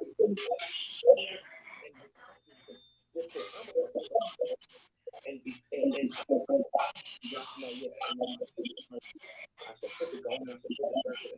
For all the things that people do, the government or those everything that they to tell you that they are not competent, I trust them for our leadership in our country. There's nothing I would prefer and I mean, they say you want to go back to my brother, so any of Okay. Thank you so much. I don't know what this sound giving. All right. Thank you so much. I didn't hear exactly what he was saying. Oh, you didn't? Well, hold on once. Oh my goodness. You didn't hear him? No, I didn't hear. I heard a little bit, but it was very low. What's going on here today? All right. Let me see him. All right. Okay. But are you hearing me? I can hear you clear. Are you hearing me? Yeah, you are clear. I can hear you. Okay. I don't know why. I think somebody wrote something here too. Okay. Well, then probably, yeah, their question I need to come here. But well, I think we had a pretty good conversation here. Hopefully, we will continue. Hopefully, when our revelation is about. And there were two things too that I wanted to add in there. You asked me about the Mark Jabate and the other stuff. There were two things. Yeah, I didn't even mention Mike Jabate. Look, but you can talk to me. You know, there are certain people I don't like to validate them because I No, used it's not even about the Mark Jabate because that one person I never took serious from day one. I get one of those people, but it's the same thing with the diaspora. The diaspora, our hearts may be in the right place, but the way we're doing things will hurt us for a long time. Um, in the Mark Jabate incident, I saw two posts today on Facebook. And that's the biggest problem with the CDC. And I'm just saying this publicly, as I've said it privately to them. The CDC needs to be very, very mindful how they manage people.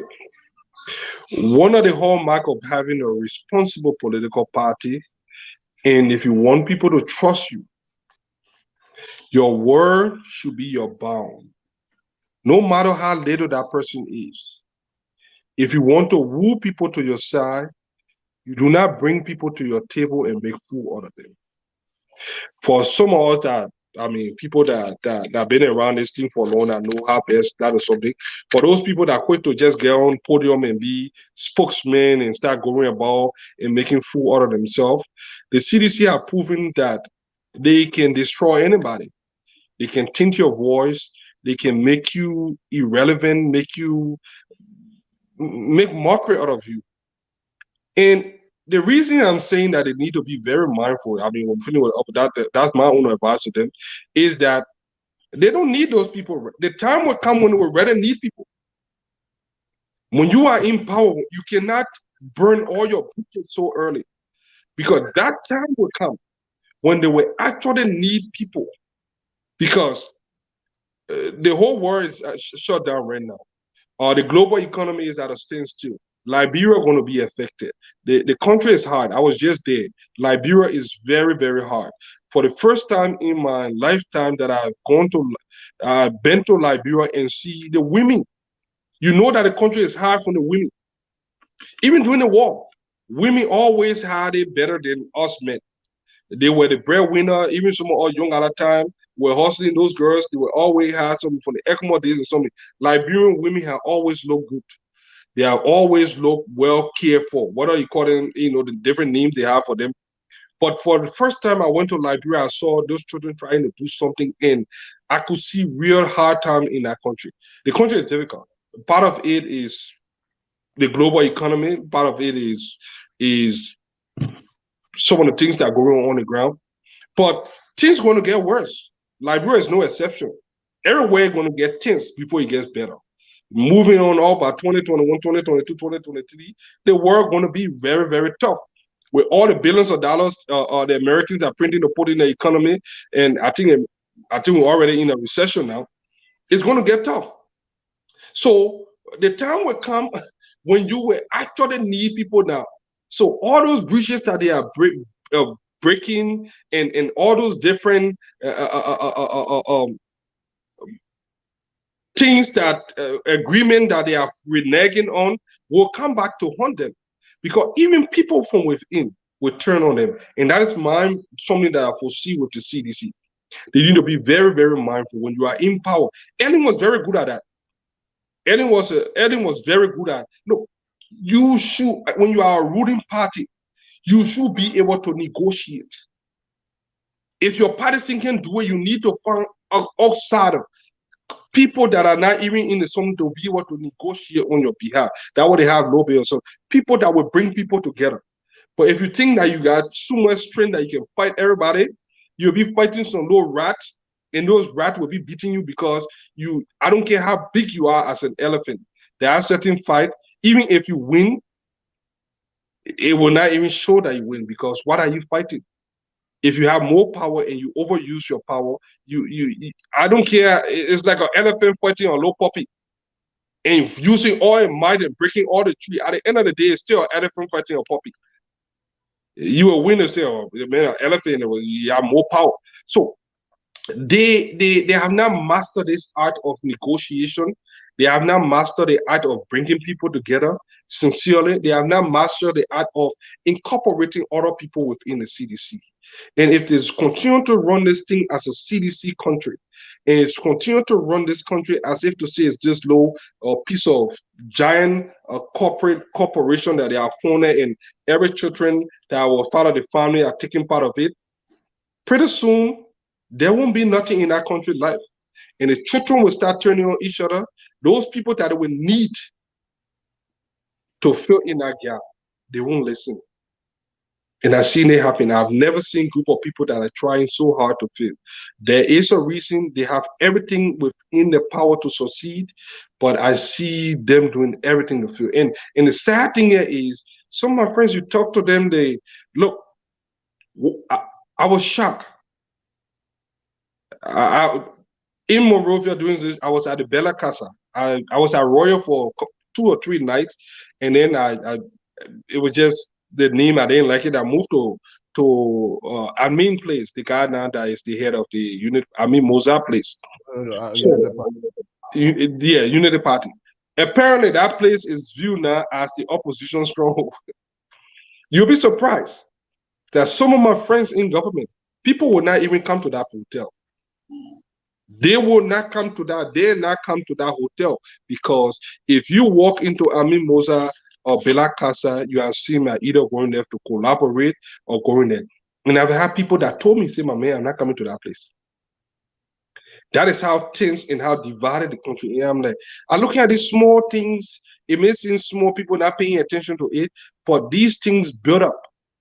It's 3 years. You got 3 more years. You might want to go 3. It's not even about you winning. You could win, but the bubble that did not bust during the election will probably bust during the second term. And you may be celebrating, but what people endure through during the first 6 years, they may not want to endure it during the next 6 years, and that could bubble. So it doesn't matter whether you win or how you win, but so they need to start building bridges, real, genuine, concrete overhead. They will break. And at the end of the day, they won't be able to survive, because after you have look, opposition, people that were former opposition to you can be your strongest foot soldier. But the notion that you think you can contaminate everybody and make them some. So when I saw the Mark Jabate something, I'm like, how hard is it to even, why should even people that Mark Jabate even be complaining? Because it showed that these people don't care about people. I don't care about Mark Jabate. He was one of those that attack us and you say a bunch of things. I think he's a crook. I think he's just a bold-faced hustler. I don't know why people take him seriously, but it's the same thing in the diaspora. They are so desperate, they will follow anyone that says Joshua Ma is this, Joshua is that. So they are so desperate, they go around for anybody. So this is why we are trying to. You'll be surprised what happened to Keith. It happened to Costa. Even with Costa, the Costa deal, we saw it fell apart. A lot of people that have come on the table with whatever, except and I'm like, these guys are not seeing the long-term ramification of what is going on. But when these people start to circulate, at the end of the day, it will be bad for them. Okay, hold on. Let me see whether this person will be heard. Caller, are you there? Caller, are you there? Yeah, I'm here, Mr. So. Okay. I'm listening to you. Yeah, okay. Hold on 1 second. Are you hearing the question? Very clear, yeah. Clear. Okay. Go ahead. What's the name and where you calling from? So my name is Prince Kerman. I call from Massachusetts. Okay, Mr. Kerman, from next door Bay State. How are you today, buddy? Thank God. Thank God for life. It's just like we're getting the winter now, but it's like normal thing in America. I know. Yeah. I'm listening to the guest, the Fadiga legislature, and I think this man come on this show with real information that I'm a citizen. I don't want to lie. I always tell people I don't want to deny anything that citizen that is, but I'm a citizen. But what he's saying, both opposition and the ruling party, it makes a lot of sense. Look, my party, what he's just saying right now, I'm listening to him. My party need to be very careful. And I've been following you sometimes. When you were back then, advocating and saying what you believe in, I didn't used to let some of the things they were doing because it was collective. But I've been listening to him since the show started, and these are things that are making our country. People are not sincere. They feel like they want to be this, they want to be that. But it's funny. And what he's saying, I do agree that one day he went to Liberia and he said some things about, he been saying things about the organization they were in, pretending they do 7 protests and all of this, that people were not there. But for my party, what he said, my party, I agree with you 100%. This is not time for people to sit down and collect all that guns. At the end of the day, you use it for our party to use all that gun, and how can you start looking for gun up and down? And secondly, about women. I know. Women, they are not people to joke with in when it comes to politics. Our government, our party should start incorporating our mothers, our sisters. Though I agree that they have other people, they have other girls and women working in the government, but I think it is not enough. But I strongly take his advice. And my party, if they are listening, if the chairman is listening, he should take Mr. Fadiga advice into consideration and work with it. Thank you very much. Okay. All right. I think that's a plus. And hopefully, even the leaders, they were kind of, that was a free strategy, free counseling, free consultancy you provided for CDC. What about the opposition? Well, the opposition, like I said, the opposition, they have more parties. I mean, the four collaborating political parties are not the only party. They can have the fifth one that they got a Costa, the COP group, to all those teams. But Costa is more in line with the Euro team, so it's just all and see as one. But until they can actually come together, they have one agenda, which is an agenda to transform Liberia. This whole CPP thing is just a marriage of convenience. The marriage is not even convenient for them anymore. It will not work. The only possibility that this could at least have some semblance of working is if they scrap all the ALP, the LP, and all those things, and just come together and have a real good general framework to move Liberia forward. That means they sit down now, identify who will be the chairman to steer, make sure that person, that thing that they're rotating around there doesn't work. Find someone that will be the national chairman that will move it forward until they can go to convention and choose a standard bearer. And the person that is chairman should never contest for the standard bearership. So they come together, find someone or vote among themselves to be like the party chair that will steer it towards the election, even if they have to change that person at that time. And that person should have no political ambition to run on the ticket. So the thing that they're doing, using all these political heads, no media, then Uri were there and all the stuff is not going to work. They need to scrap it up, come together as one, form a genuine alliance against the CDC government. The CDC, like I said, most of the things are self-inflicted. There are so many they could have gotten it easy. Look at more. I was laughing the other time. Look at Mobile Yobo that it just made the chairman. I don't know, some spokesman, something for the CPP or something. Mobile Yobo. For people that really have not been paying attention to the thing, people are calling in like the government. The way the attitude towards people have brought more opposition. Mobile was at the Maritime. There's a young man that the government sent up, pay taxpayer money, send him to London, send him to all the different schools. They gave him, I think, some severance, I think, according to him, now what he told me. And they fired him. Yeah, government come, government go.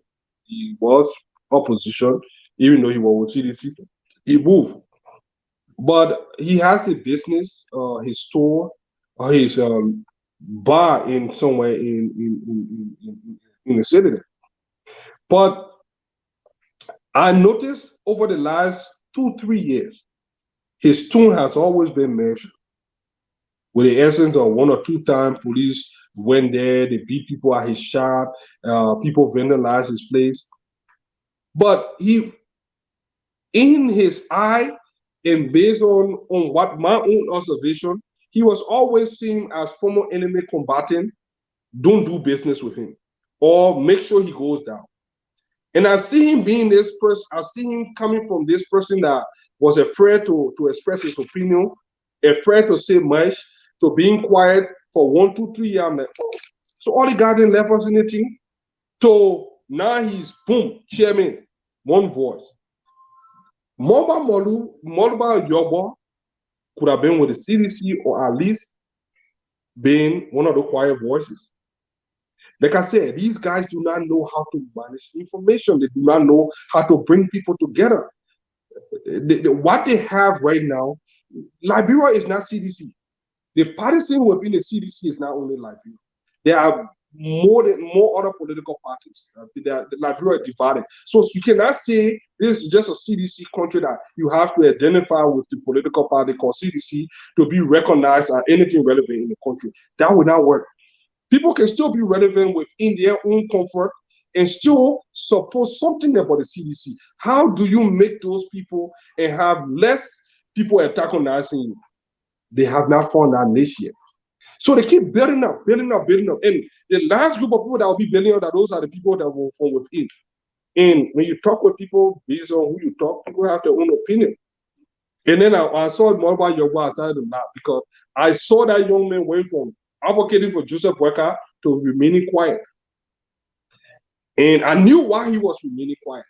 Because these are the people that will sit on the fence, looking for somewhere to go, looking for a refuge. But when you start to beat those people and fight everybody, and you know why you were there before, so you can't be here again. Tell me, when you draw that battle line, then you are already making yourself a target. As a ruling party, you cannot do that. Because the resistance tend to grow more as you become the ruling party, where you are decision maker now, and now people that are promising like the opposition now. You are problem solver. You are in charge now to solve the problem. So you cannot transfer it, you cannot shift it. No, if you want to do an opinion poll right now in Liberia, and they have more favorability rating than President Weah, you'll be surprised. Why? Because there are so many tensions in the country, people have forgotten what Ellen did. So they need to work on it. They still have 3 more years, but they need to work on it.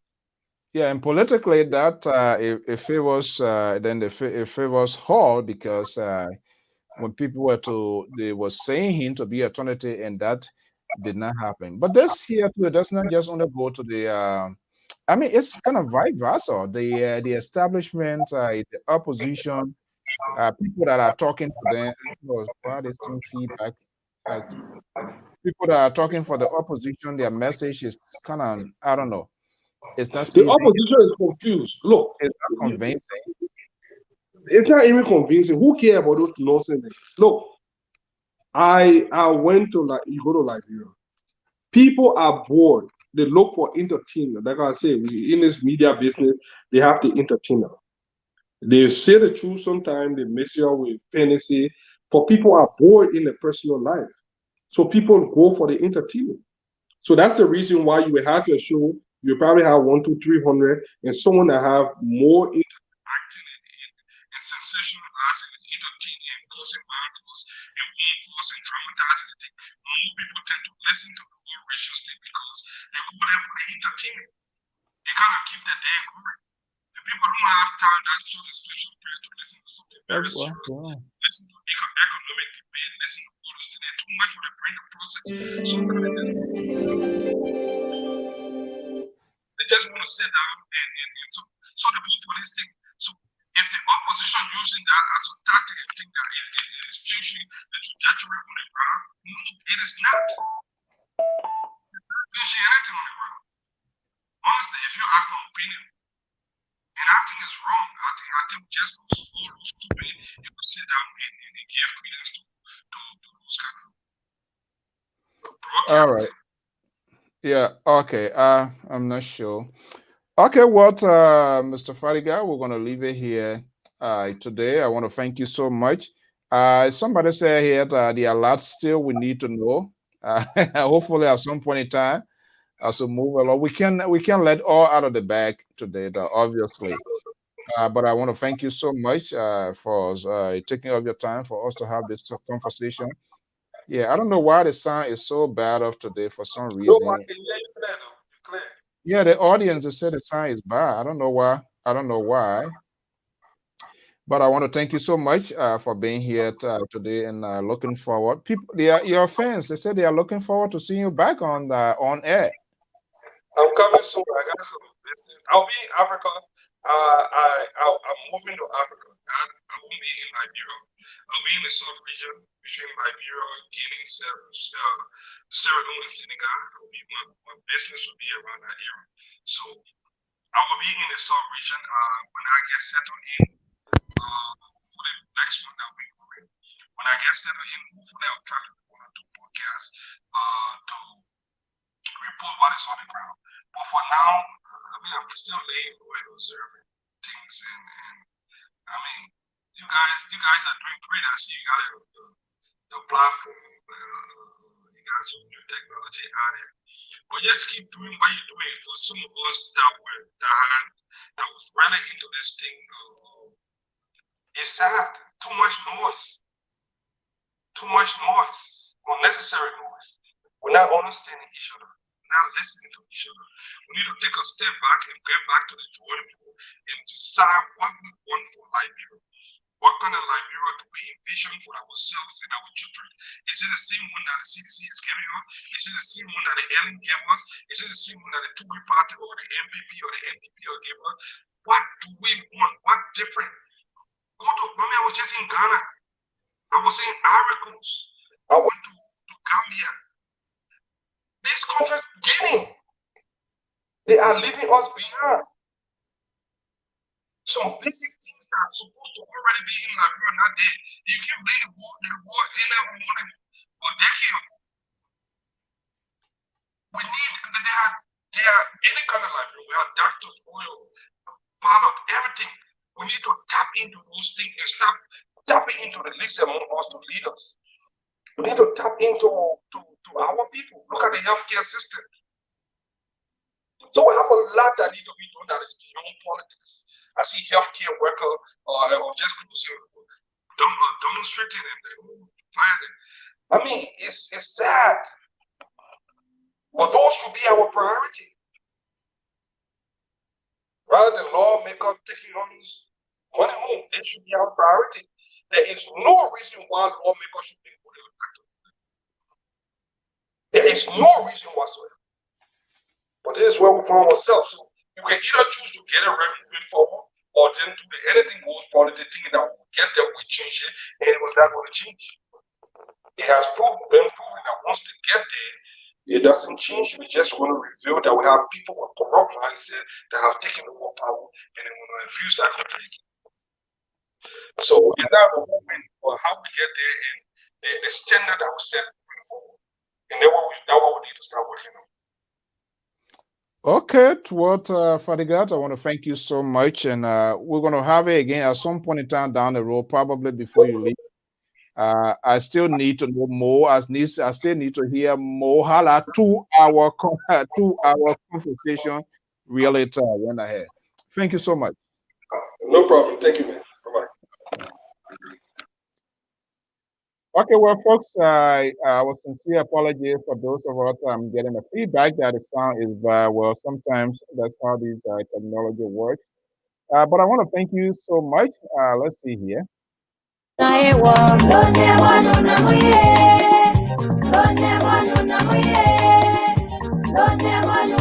It's February or Bon come to the fair here this afternoon. I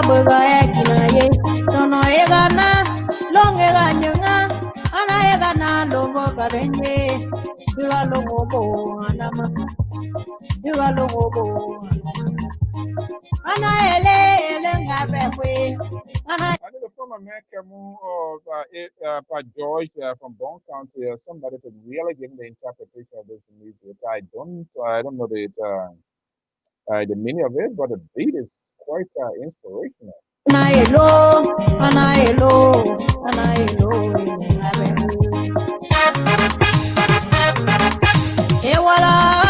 I know it's about, I believe in the Bible. We know the story. Whether that's the same Hannah or that's the other Hannah in Don County, whatever the situation is. Well, folks, I want to thank you so much. The Liberal Progressive going to be coming on. Hopefully, I'm going to be joining you. But listen to the other side of the opposition today. It seems to be speaking the same direction. The other 11 political parties, the Rainbow Coalitions, also adding their voice. I'm not sure whether they are already part of that, but I'll try reaching out to Dr. Jeremiah Wapu and Mr. Reginald Goodrich, both leaders on the alliance. Hopefully, we're going to have them. So I will talk to them before in the past, and who we're going to be having them here. I want to thank you so much for being here. I'm going to be leaving you in the hands of the Liberal Progressive Samson Brown. So, for those of you that called, those of you that tweet, we apologize if there was a bad audio sound there today. Hopefully, we can improve on that in subsequent time. Our request is still out there to the National Election Commission, especially the Director Henry Fomo, the President Public Affairs guy. He is the spokesperson of the commission to address himself, to have the conversations about these alleged violations, trucking, the voter law, what is properly claimed as mandated by the Supreme Court of Liberia from last elections. I don't know, and those we want to give them the opportunity to answer that as well.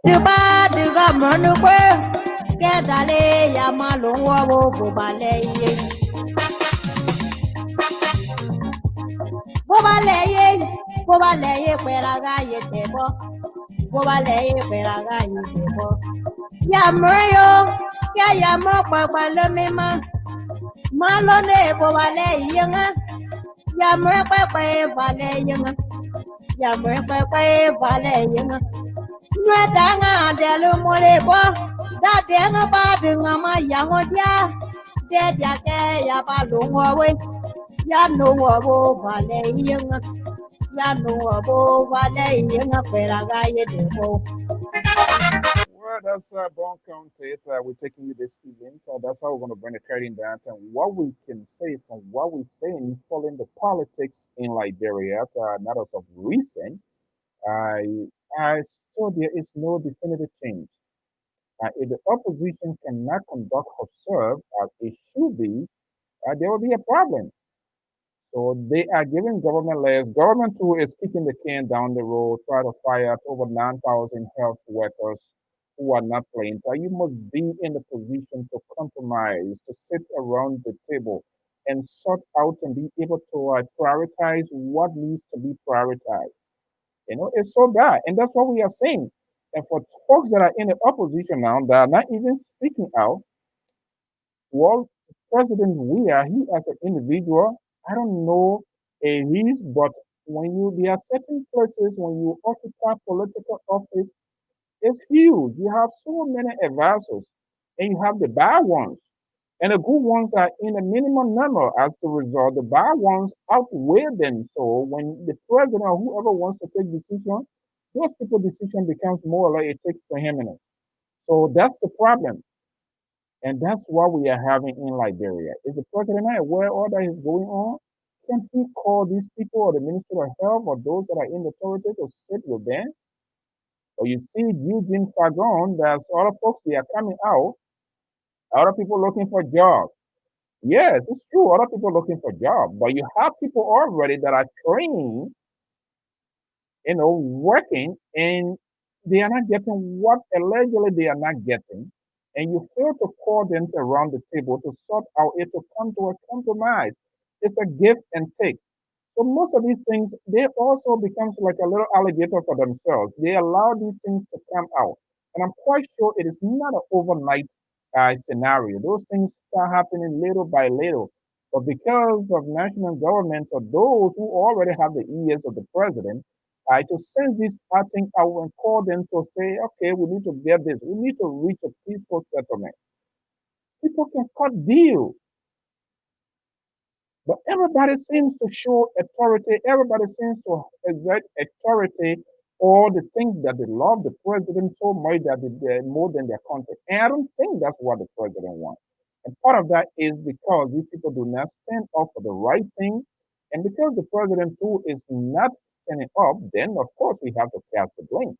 That's the same thing with the opposition. They have folks in the opposition who feels without them, the system or the collaboration will not hold. So they said they act crazy, they talk crazy stuff, and their supporters dive into it. They are unable to tell these people the truth. Now, you stay out of the building. We have not even let you in. You're not even going in here. You're behaving like that. So when we put you in and you go on the airport, you start acting stupid as well. And that's what we're saying. So the opposition, they need to conduct themselves. Very few people. I watch most of these podcasts. Very few people. If I look at the opposition side, those that are pushing the soundbite of the opposition, the one of the person that talk and makes sense, but he needs to kind of change his way of doing things is George Lobo. But you must have that, you must contrast. And I'm going to tell you this. Most of the people that talk for the opposition, they devote 100% of their time talking about the bad things of George Weah, whether he wearing $10,000 shoe, he wearing whatever gown, he's not dressing right. As far as I'm concerned, it doesn't make sense. It's insignificant to me. That's not what you're supposed to be talking about. You're supposed to be selling your candidate. You're supposed to establish the true identity of your candidate or whoever is your political leader. Because there are so many, we don't even know all of them right now. That is your job. Be able to be upfront with your candidate in order to sell your candidate effectively. The message, but all of your messages very incoherent. So you're doing nothing different. It's all about entertainment.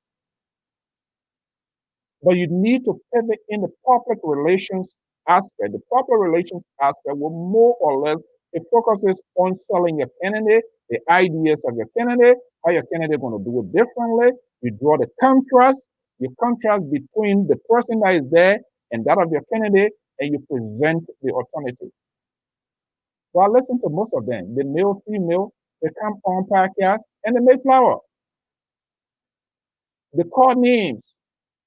They label people. They place stigma on people. Your job is to make people to cross over to you. So you must have that persuasive. You must have that soft tone. But they don't do it. Then they expect their candidate to win. They're putting your fire with fire. You're acting like what's his name? Eugene Fagon. So it makes no difference. The tone should be softened. Know your candidate. The party that you associate with, know the core values of those parties that you align yourself with. You don't even know your party motto. You don't know the history of your party. You just wake up and start talking and how to call ALP, ANC, CDC, this or that. Know your party. Know the core principles of your party, what your party believes in, what your candidate hope to provide, so that you make your candidate, market your candidate, so that people who don't know your candidate, they will get to know your candidate better. They don't do it. One person that I listen to who talks from the CD side soundbite is Randy Dapple. He's very tolerant. Your job there is to value your candidate because that's the person you believe in can do it right or right. You're not thinking about what the opposition is doing, but your job there is to effectively market your candidate or your party's agenda.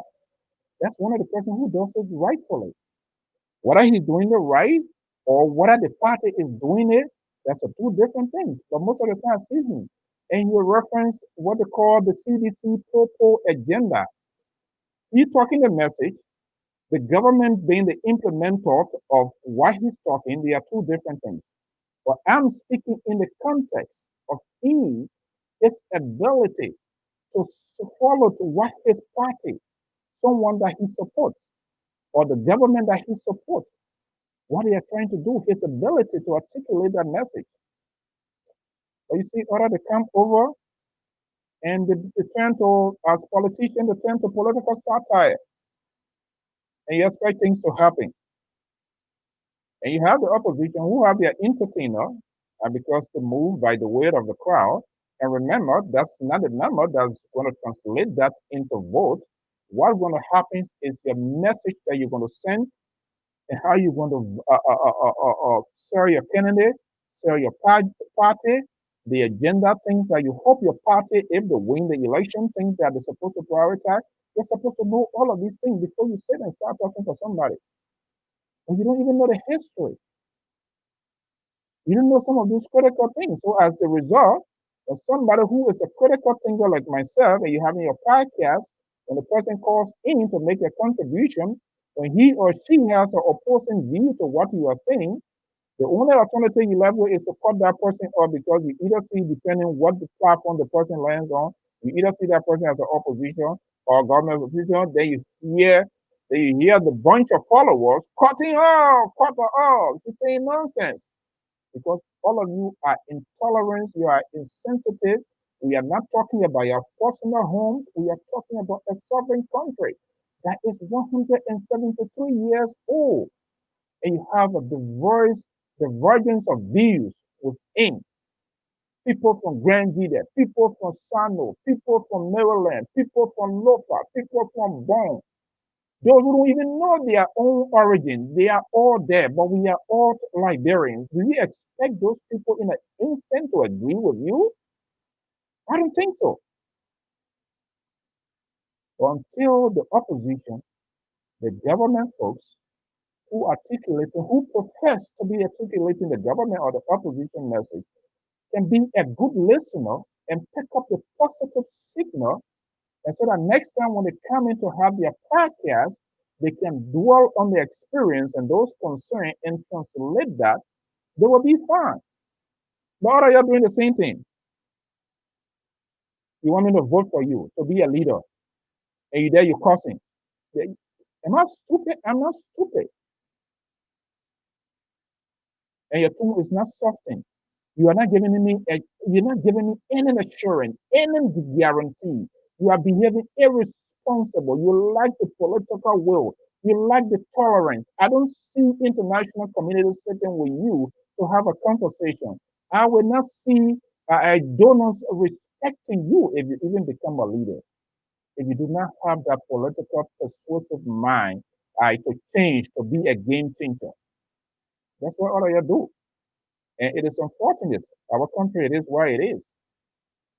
So more or less, we are dived into being entertained than to be faced with the reality. ANC folks, some of them say they are standing with Power Wombe, and that's what I agree on with George Lobo. They are standing with Power Wombe. Now, tomorrow, Unity Party person is going to be doing that. And your leader is the head of the collaboration. Your action by agreeing with somebody that has happened here is a channel. Our inability to always follow the channel to make a follow up on our grievances is what killing us. Everybody with dick and tongue feels he or she is doing the right thing. So when it goes against you, then you feel that the system is being corrupted. I listened to one of his podcasts or one of his interviews, and he was like, when we were doing this, what was Peter Gonglo work? Come on, give me a break. That's being very disingenuous. If you knew the process was if that was something that you forecast and that the process was not transparent, it wasn't going to be right, you needed to account up from this process. I do not believe in the process. I'm not going to form part of this process, so I'm going to go as a lone soldier. You didn't do that. You hold your peace. You went into the process. You are being defeated, and you come back. You take your sticker. You say you're going as an independent people, and you have another group of people say yes, they are standing with you. What sort of disingenuous and then so sort of deception is that? You are first of all disrespected somebody who you claim to be a political party. He is part of that collaboration. What you think the folks within the Liberty Party of Ida Gonglo where would be saying? You people, you gotta be rational. Ida Gonglo where serve as a superintendent of that county. Whether you like it or not, whether you like it, I'm not clear whether you like her or whatever your disagreement, because most of you believe in this association called political party, this social club called political party, who they are not dealing the institution, who does not have the vision about the institution, it's just about today, and they don't care what tomorrow going to bring. She served as a superintendent of the country for years before leaving. Are you saying the people in the country don't know her? She's a stranger?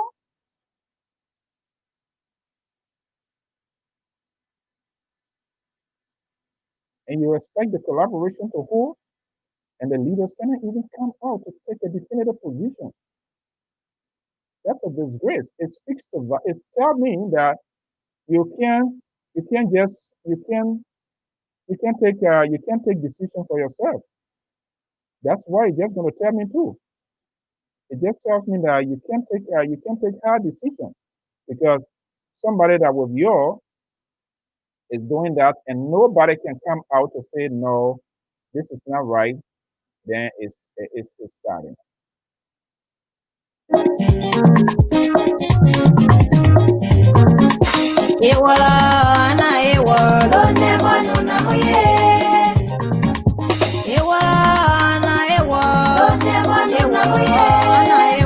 Of course, we want to leave here at this event. Thank you so much for being part of this program. Your tips, your comments, your suggestions are well taken.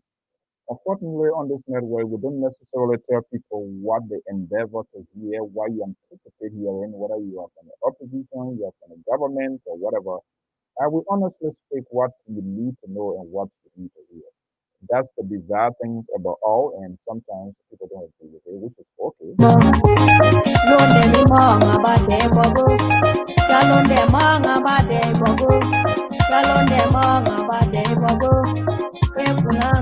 I want to thank you so much and have a pleasant evening. Please, the coronavirus is still real. At the moment, it has surprised over 200,000. So it feels that it's still out there. Please,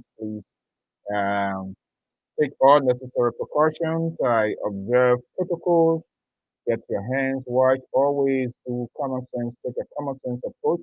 Remember, once you go out there, you're going to be coming home. You're going to be meeting family. You're going to be meeting different people, and you don't want to just grab anything and make your house come and contaminate your house.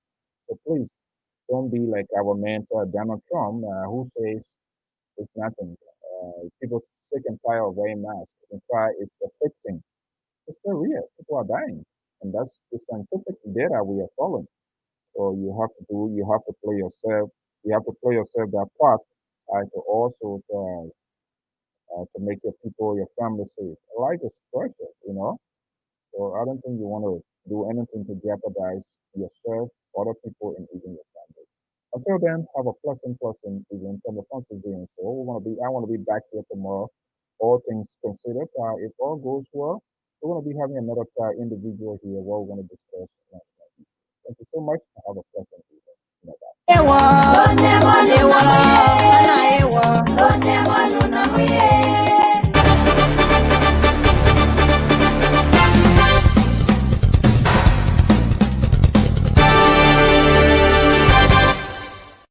You've worked for months to bring your or your client's event to life, but unfortunately, the world had another plan. In reality, the only thing you lost is the venue. We take your vision for hosting a virtual conference and bring it to life online. No matter how complex your agenda is, we produce a smooth, engaging experience. Call the Liberia Public Radio today and schedule your event. Our number is 682-433-8802. If you prefer to submit your request via email, please send the request to liberiapublicradio2012@gmail.com. Our staff are standing by waiting for your phone call.